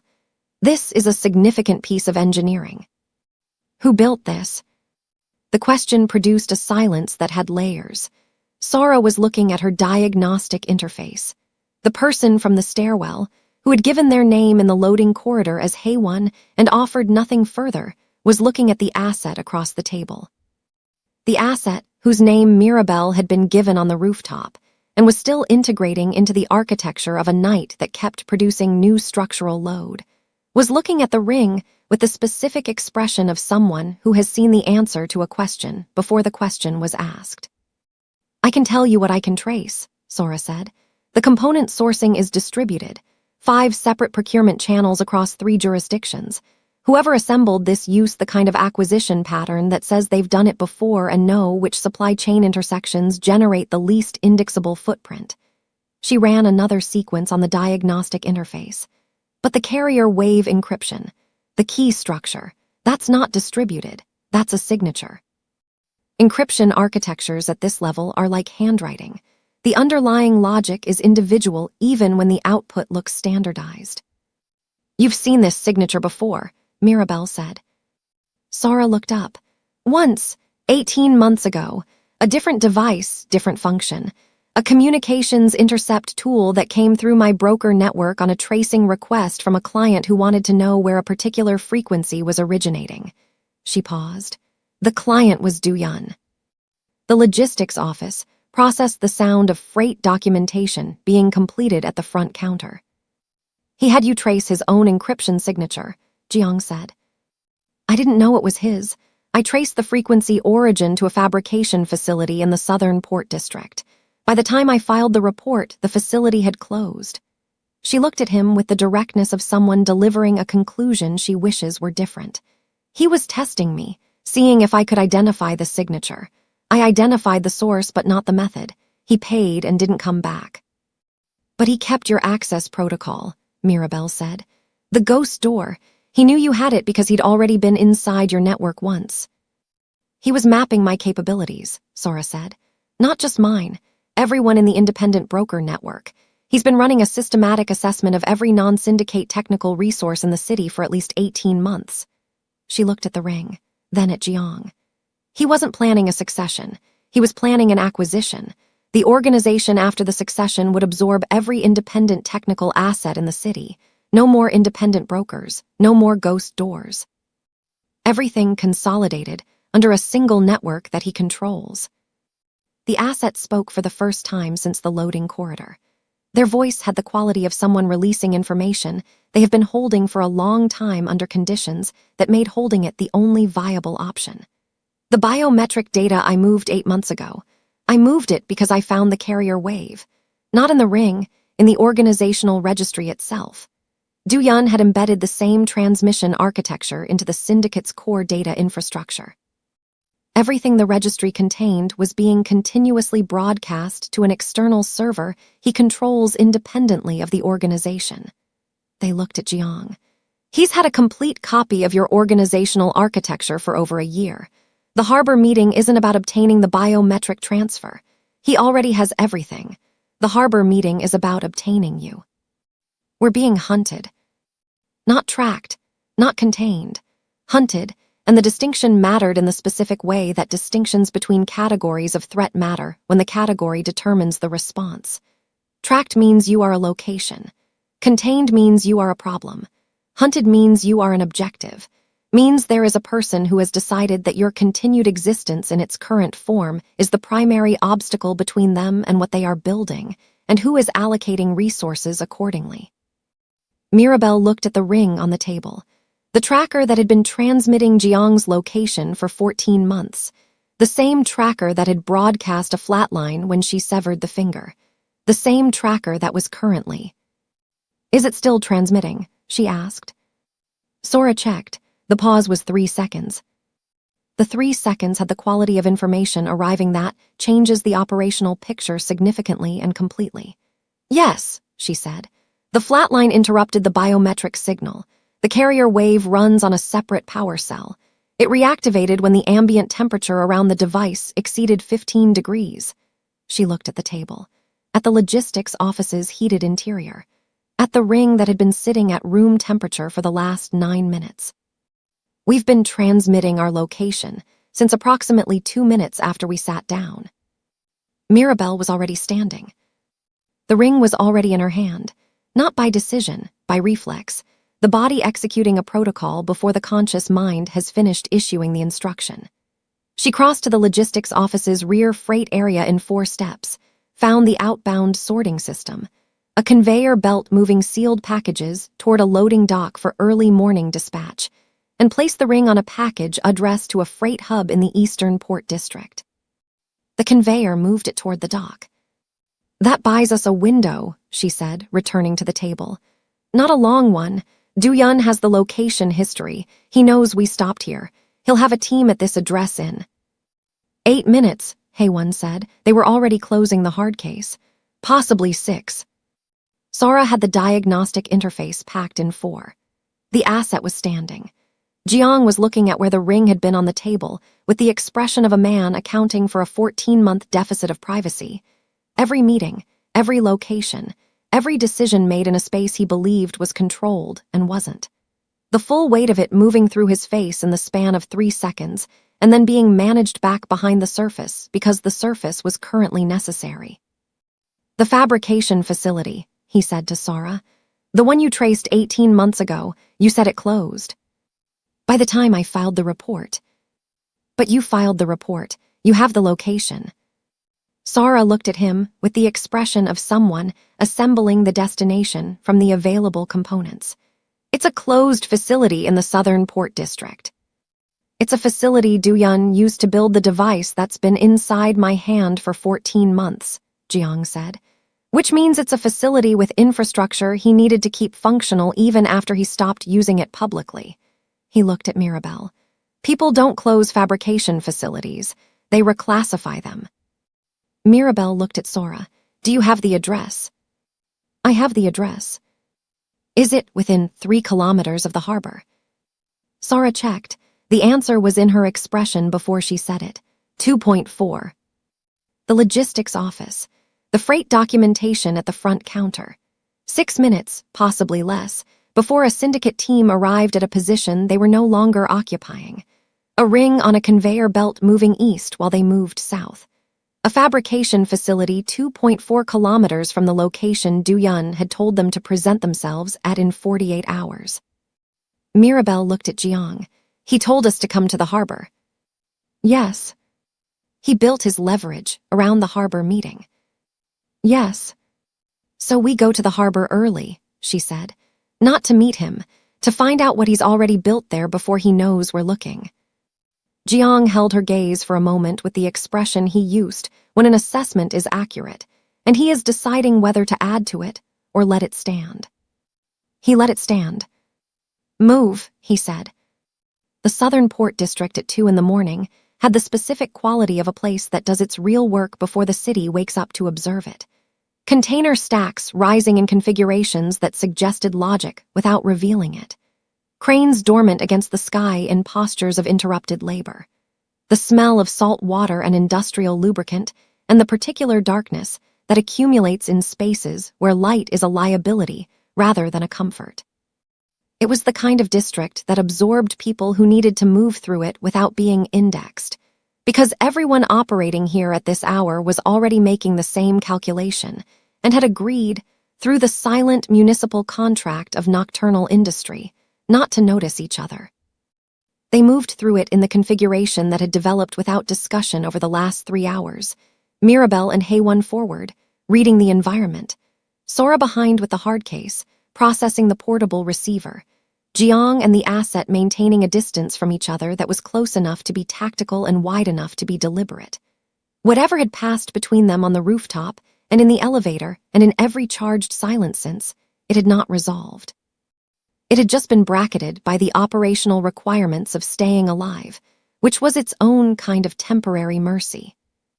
The fabrication facility was a mid-size unit in the 3rd row of the Port District's light industrial block. Its registry listed it under a logistics subsidiary that Sora had cross-referenced against 4 other databases during the walk south, and found to be a shell with no operational history beyond a single annual maintenance filing. The exterior looked precisely as closed as it was supposed to look. Security lighting on timers. A gate with a commercial padlock. No visible movement. Mirabel looked at the gate. At the lock. At the gap between the facility's exterior wall and the adjacent unit, which was wide enough to move through without compression and dark enough to approach without exposure. 2 minutes, she said to Sora. I'll watch the perimeter frequency, Sora said. If Duyun's team picks up the ring's new trajectory and recalculates, we'll have 6 minutes of warning. Possibly 4. Possibly 4, Mirabel said. Understood. She moved toward the gap. The facility's interior had not been dormant. That was the first thing she registered when the secondary entrance, a service door on the building's blind side, opened with a tension wrench and 40 seconds of patience, gave onto the main floor. The equipment was covered. The fabrication benches were cleared. The environmental controls were set to minimum, the temperature low enough to preserve components without running full climate management. But the power infrastructure was live. Passive, but live. Maintenance mode operation, on a facility that hadn't publicly operated in 18 months. Jiang moved beside her. She felt him read the same room and arrive at the same conclusion. He's been using it, he said, quiet, the operational register they had both defaulted to over the course of the night. Recently, she said, the dust accumulation on the covered equipment was inconsistent, heavier on the perimeter surfaces, lighter on the central benches. Central benches that had been used within the last few weeks and then recovered. What does Duyun fabricate that he can't route through syndicate supply chains? Anything he doesn't want attributed to the syndicate. She moved to the nearest central bench and lifted the cover. You were sent here. The question arrived in her own mind before it arrived in anyone else's mouth. She was looking at the contents of the bench, components, partially assembled, the kind of hardware that exists at the intersection of surveillance architecture and communications interception. And she was running a parallel process that had been building since the rooftop and had now arrived at a destination she couldn't navigate around. The extraction asset was beside her. She had not heard them cross the floor. They were looking at the bench with the specific expression of someone encountering confirmation of something they already knew, and finding that confirmation, even when expected, carries its own particular weight.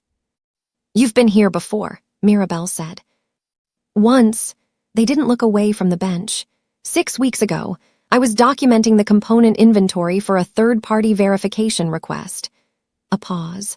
The request came through a corporate channel, clean letterhead, authenticated credentials. I had no reason to question the sourcing. Who issued the request? The asset looked at her. The same client who contracted your extraction job. The facility floor. The covered equipment. The live power infrastructure maintaining itself in the dark for 18 months, while a man built a succession architecture in the adjacent organization, and a tracker broadcast the location of the person he was succeeding from the inside of that person's hand. The corporate client doesn't exist, Mirabel said, not a question. The entity exists. The principles behind it don't correspond to any registered business identity in 3 jurisdictions. The asset looked at the bench again. I found that out 4 days ago, the same day I was supposed to be at your extraction point. You didn't show because you found out the client was false. I didn't show because I found out the client was Dooyun. The job is done, was what the final communication from the corporate client had said, sent to Mirabel's contracted channel 40 minutes after her arrival at the extraction point, 40 minutes after she had found the point empty and begun her reroute through the sub-level infrastructure. She had read it as a termination notice. The job canceled, the asset relocated through an alternate channel, the contract closed. She had filed it as a professional disappointment and moved into the reroute with the focus of someone who processes setback as information rather than event. She had not read it as confirmation. She understood now that it was both.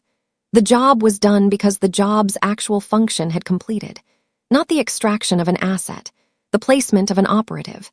Her sub-level familiarity, her field kit, her non-syndicate status, her specific and documented inability to leave a dying person without intervening, all of it had been the instrument. The job had never been about moving the asset out of the city. The asset had been the mechanism for placing Mirabel in the district at the correct time with the correct tools and the correct instinct. Dooyun had not hired an extraction specialist. He had positioned a variable. And the variable had performed exactly as the model predicted. She stood in the fabrication facility at 2:17 in the morning and understood that she had been read more accurately by a man she had never met than she had read herself, and that this accuracy had been the weapon, and that it had worked. He profiled you, Haywan said from behind her. She hadn't heard them cross the floor either. 11 months of passive intelligence on an unknown operative. Movement patterns, skill set, the sub-level routes you used, the kit configuration you carried. He built a behavioral model. A pause that had the quality of information still in transit. I've seen the model. He had your intervention threshold mapped to within 4 seconds. Mirabel looked at them. You've seen his files. I've been inside his secondary network for 6 weeks, since I confirmed the client identity. Haywan looked at the bench, at the components. That's why I was on the roof, not to help you, to reach him. A gesture toward the asset. They have the only data architecture that can expose what Dooyun has built here, not just the syndicate succession, the network, the independent broker acquisition, the fabrication infrastructure. All of it documented, provable, transferable to a jurisdiction where it can be acted on. Another pause. But the transfer requires a living biometric signature from the person who built the original organizational registry. Everyone in the facility looked at Jiang. Jiang looked at the bench, at the components, at the distance between what he had built and what it had been converted into without his knowledge, from the inside, by a person who had learned the architecture from proximity and then used the architecture against its architect. 26 months, he said, not to anyone specifically. I thought I was withdrawing. He was documenting the withdrawal as it happened, using my exit planning as the blueprint for the acquisition. Every conversation you had about stepping back, the asset said. Every operational decision you deferred. Every contract you declined. He was logging the organizational knowledge you were releasing as you released it and building a transfer architecture around it. They looked at him with the expression of someone who has been carrying the weight of this specific information for 6 weeks and is only now able to put it down in front of the person it belongs to. He didn't steal your organization. He waited for you to set it down and then picked it up. Betrayed twice. Once by Du-yun. This was the betrayal with a name and a face, and a 14-month tracking signal and a courtyard full of guards who had held their positions while their employer died. The betrayal that had been building for 26 months under the cover of loyalty and had revealed itself in 7 seconds of flashing red. The second betrayal had no face yet.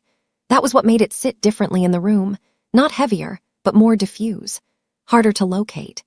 Mirabel had been positioned by a man who had studied her for 11 months and constructed a model of her behavior accurate enough to place her at a precise coordinate at a precise time and predict her response to a dying stranger within 4 seconds. That was not simply a manipulation of circumstance. That was a manipulation of self.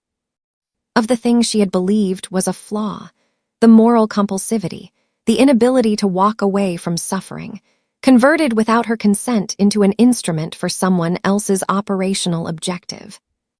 She had always known the flaw was a liability. She had not known it was also a blueprint. The behavioral model, she said to Haewon. Is it in his secondary network? It's in the secondary network. With the fabrication documentation, the broker acquisition records, the carrier wave encryption signature. All of it is in the same architecture. She looked at Sora, who had come through the service door during the last exchange and was standing at the room's periphery with the portable receiver active and an expression that said she had been listening and had arrived at the same structural conclusion. The secondary network. Can you access it from here? Sora looked at the facility's live power infrastructure, at the passive terminal on the far wall maintenance mode but connected, at the hard case at her feet. I can access it from anywhere I have a connection and enough time. She checked the portable receiver. Your timeline is approximately 4 minutes. The ring's trajectory updated 3 minutes ago. Du-yun's team has recalculated. They're coming here, Mirabel said. They're already coming here, Haewon said. They've been coming here since the logistics office. The ring trajectory was a delay, not a misdirection. He knew we'd find this facility. They looked at the covered equipment, the fabrication benches, the components that connected a man's private engineering capability to a network acquisition that nobody outside this room could currently prove. He let us come here. The facility held this. Why? Sora said. Mirabel looked at Jiang. He was looking at the asset with the expression of a man who has just completed the final calculation in a sequence that has been running since a drainage corridor. Because the data transfer requires a living biometric signature, she said, and the harbor meeting requires our presence. If we find the facility and understand what it contains, we have a reason to come to the harbor that isn't compliance. We come because we think we're moving against him. She paused. He's not waiting for us to come to him. He's giving us a reason to want to. Jiang looked at her. He's been 3 steps ahead since the courtyard. No, she said. He's been 3 steps ahead since the ring. The courtyard was already inside his model. She looked at the service door, at the darkness beyond it, at the 4 minutes that were possibly 3. Which means the harbor isn't his endgame. It's his penultimate move. Whatever he's built there, whatever the fabrication infrastructure in this facility has been feeding into, that's what the biometric signature actually unlocks. The data transfer, the asset said slowly.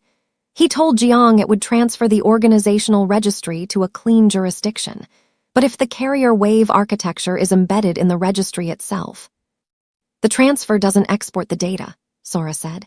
She had been running the calculation and had arrived at it first, the way technical people arrive at structural conclusions before the narrative catches up. It exports the tracker, a biometric authenticated Du-yun encrypted carrier wave transmission embedded in a clean jurisdiction's financial architecture.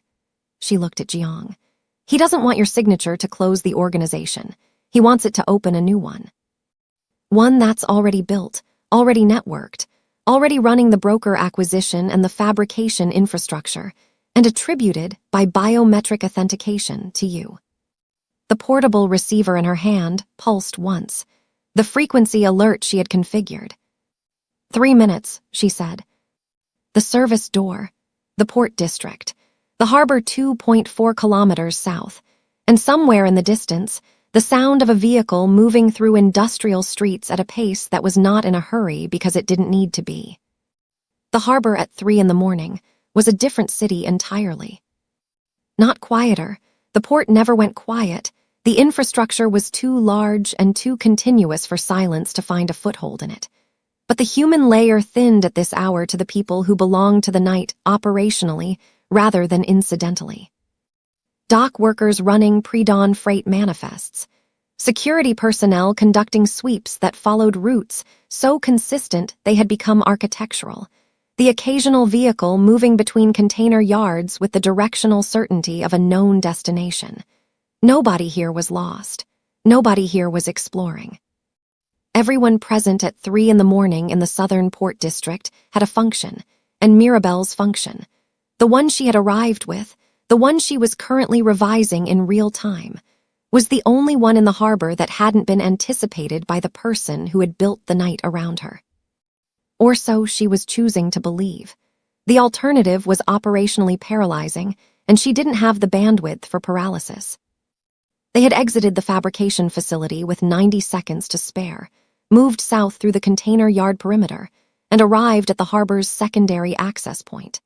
A freight gate maintained by a logistics contractor with no syndicate affiliation, through a route that Haewon had navigated from memory, which told her that Haewon's 6 weeks inside Duyun's secondary network had included a thorough mapping of every access point between the port district and the water. She had filed this without commenting on it. The night had stopped producing surprises she had the luxury of processing in real time. She was cataloging everything and examining nothing until the situation allowed examination. The harbor's central warehouse, the one Sora had identified as the registered address of Duyun's logistics subsidiary, the shell company with no operational history, was 200 meters from the freight gate. Lit. Active. Which meant Duyun had not waited for a harbor meeting 48 hours from now.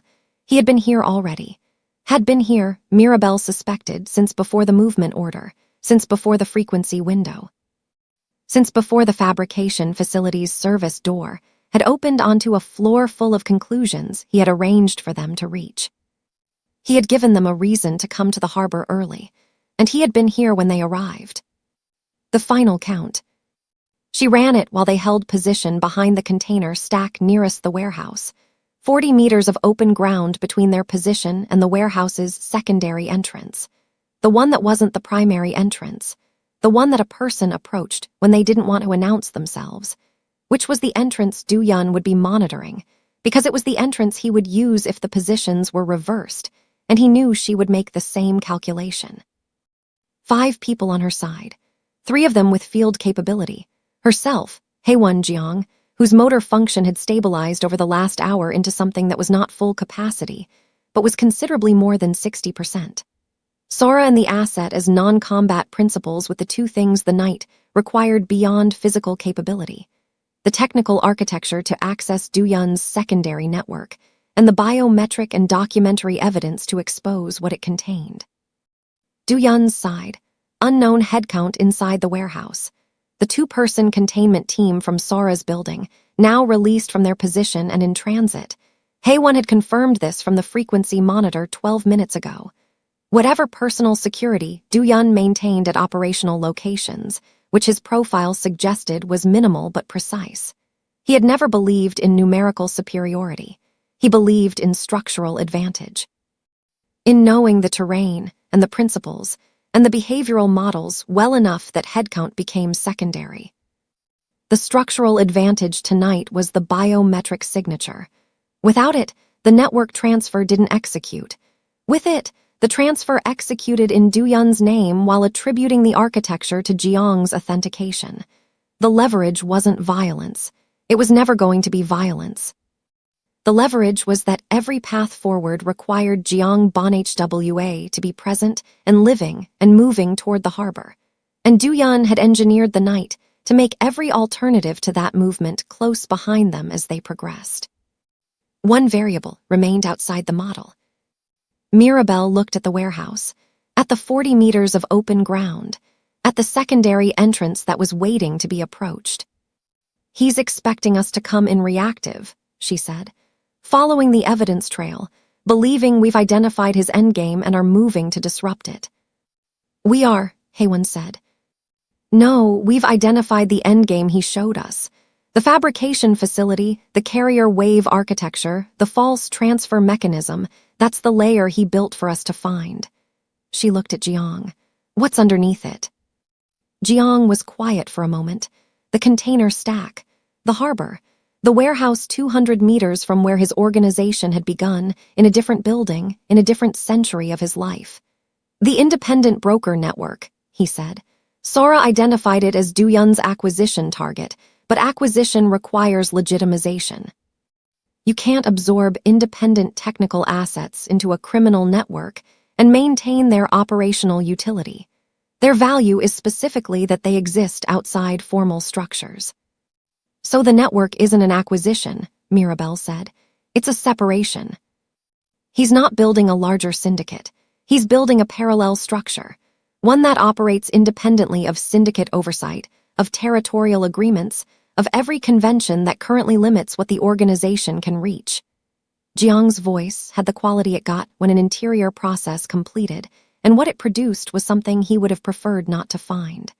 The biometric transfer doesn't attribute the syndicate to me. It attributes the syndicate's existing infrastructure to me, the territory, the debts, the regulatory attention, the competing organizations who will contest the succession. He takes the clean assets and the technical network and leaves me holding everything that has weight.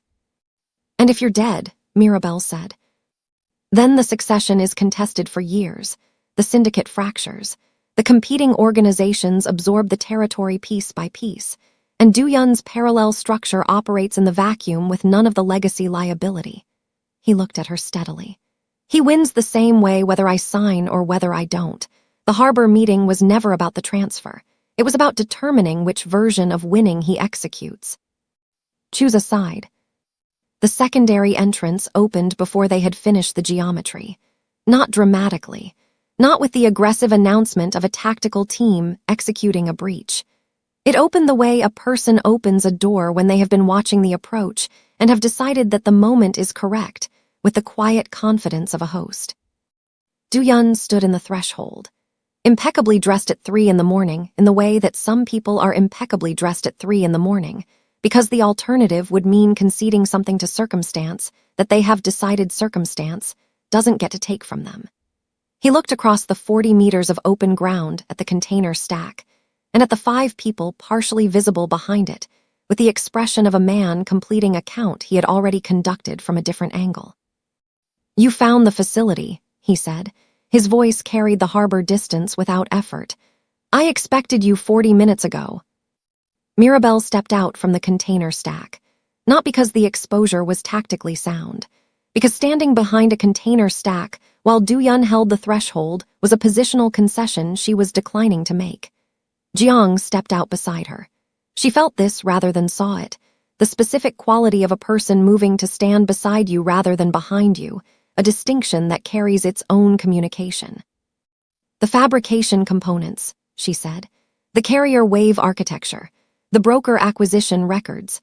Sora has all of it indexed on a portable drive and connected to a transmission architecture that reaches 3 separate jurisdictions simultaneously. A pause. You have approximately 8 minutes before that transmission completes without any further input from anyone in this harbor. Duyun looked at her with an expression that was not surprise and was not calculation. It was something she hadn't seen directed at her before, the specific attention of a person encountering a variable that has exceeded the parameters of the model they built for it. You were supposed to be a mechanism, he said. A delivery system. I'm aware. You weren't supposed to understand the architecture. I had good information, she said, and time to think in drainage corridors. He looked at Jiang. The look between them had the weight of 12 years compressed into a single exchange, not hostile, not warm, not the residue of guilt or satisfaction. 2 people who had built something together looking at each other across the wreckage of what the building cost. The transmission won't hold in a clean jurisdiction, Duyun said. My legal architecture in those jurisdictions has been in place for 3 years. Whatever Sora sends, I can contain it. In 2 of the 3 jurisdictions, Jiang said. The 3rd one I built before you joined the organization, before you knew the architecture. The contacts there are mine in a way that predates your documentation of anything I did." He paused. "You watched me withdraw for 26 months. You documented everything I set down. You didn't document what I never picked up in the first place." Something crossed Do-Yun's face. The first genuine movement beneath the surface, not cracking, but shifting. A man recalculating in real time and finding that one of the load-bearing assumptions in the calculation is absent. "The third jurisdiction accepts the transmission," Mirabel said. "Everything you've built here becomes attributable and actionable. The parallel structure, the broker acquisition, the fabrication infrastructure, all of it." She looked at him across the 40 meters of open ground and harbor dark. "Or you walk away from the harbor tonight with nothing. The succession doesn't complete. The parallel structure doesn't execute. You leave with your 12 years of service, and the knowledge that the model was accurate, except for the one variable you didn't build for." "Which variable?" Do-Yun said. "That I'd stop being a mechanism," she said. "No way out." Was not entirely true. That was what made the next 60 seconds the most structurally complex of the night, which had not been short of structural complexity. There were ways out. There were always ways out. The question was what each exit cost and who paid it, and whether the currency was one that the person spending it would recognize as theirs to spend. Do-Yun's way out required accepting a version of tonight in which the model had been sufficient, but not complete, in which a behavioral profile accurate to 4 seconds had nonetheless failed to account for the compounding effect of proximity, information, and a person whose documented flaw was also their documented refusal to be purely instrumental. That was a specific kind of loss for a man who had staked 12 years on the belief that everything could be modeled if you observed it long enough. Jiang's way out required a signature, not Do-Yun's transfer mechanism. The third jurisdiction's architecture, pre-existing, pre-documented, outside everything Do-Yun had mapped. A transmission that dismantled the parallel structure without completing the false succession. That dismantled also, as a structural necessity, significant portions of what Jiang himself had built over 20 years. The clean exit he had been calculating for 26 months, executed in a harbor at 3 in the morning with a severed finger, and a woman he had known for 4 hours standing beside him. The containment team arrived at the harbor's eastern perimeter at the same moment. Haewon moved from the container stack toward the warehouse's eastern wall. Not retreating, repositioning, the specific movement of someone ensuring that the geometry of the space doesn't consolidate in a single direction. Do-Yun watched Haewon move, watched Sora at the container stack, the portable receiver active, the transmission architecture running its final pre-authorization sequence. Watched Jiang. The expression on his face completed a transit that had been running since the secondary entrance opened, from the surface preparation, through the recalculation, to something that existed below both of those. Something that 12 years of proximity had deposited in a man regardless of what he had subsequently done with the relationship it came from. "You were going to dismantle it anyway," Do-Yun said to Jiang, not the constructed argument from the encrypted call. The thing underneath the argument. "Yes," Jiang said. "Then let me have what you were going to leave behind." "You built a tracker into my hand for 14 months. "Yes." "You engineered a cardiac failsafe designed to kill anyone who tried to help me." The harbor, the dark water, the infrastructure of a city conducting its pre-dawn commerce around a conversation that the commerce didn't know was happening. Do-Yun looked at the harbor and said nothing, and the nothing confirmed what the cardiac failsafe had already confirmed, and Jiang turned to Mirabel and said, "The transmission, how long?" She looked at Sora. Sora held up 2 fingers. 2 minutes. The containment team was inside the eastern perimeter. Haewon was at the warehouse wall. The asset was behind the container stack with the documentary evidence and the expression of someone who has been waiting 6 weeks to put something down and can see the surface approaching. Do-Yun looked at Mirabel one final time, the variable that had exceeded the model.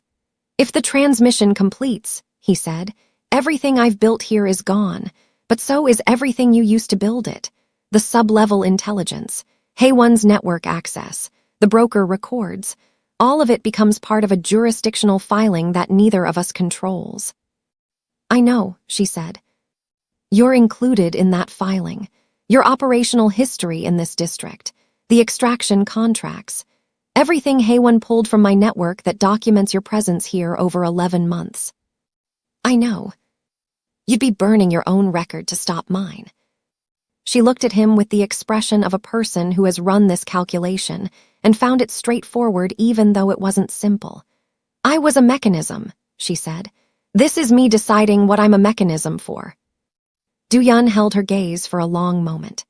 Then he looked at Jiang with 12 years of everything compressed into a single exchange that neither of them would describe later as forgiveness or resolution, or any of the words that get attached to moments like this when people who weren't present try to explain them.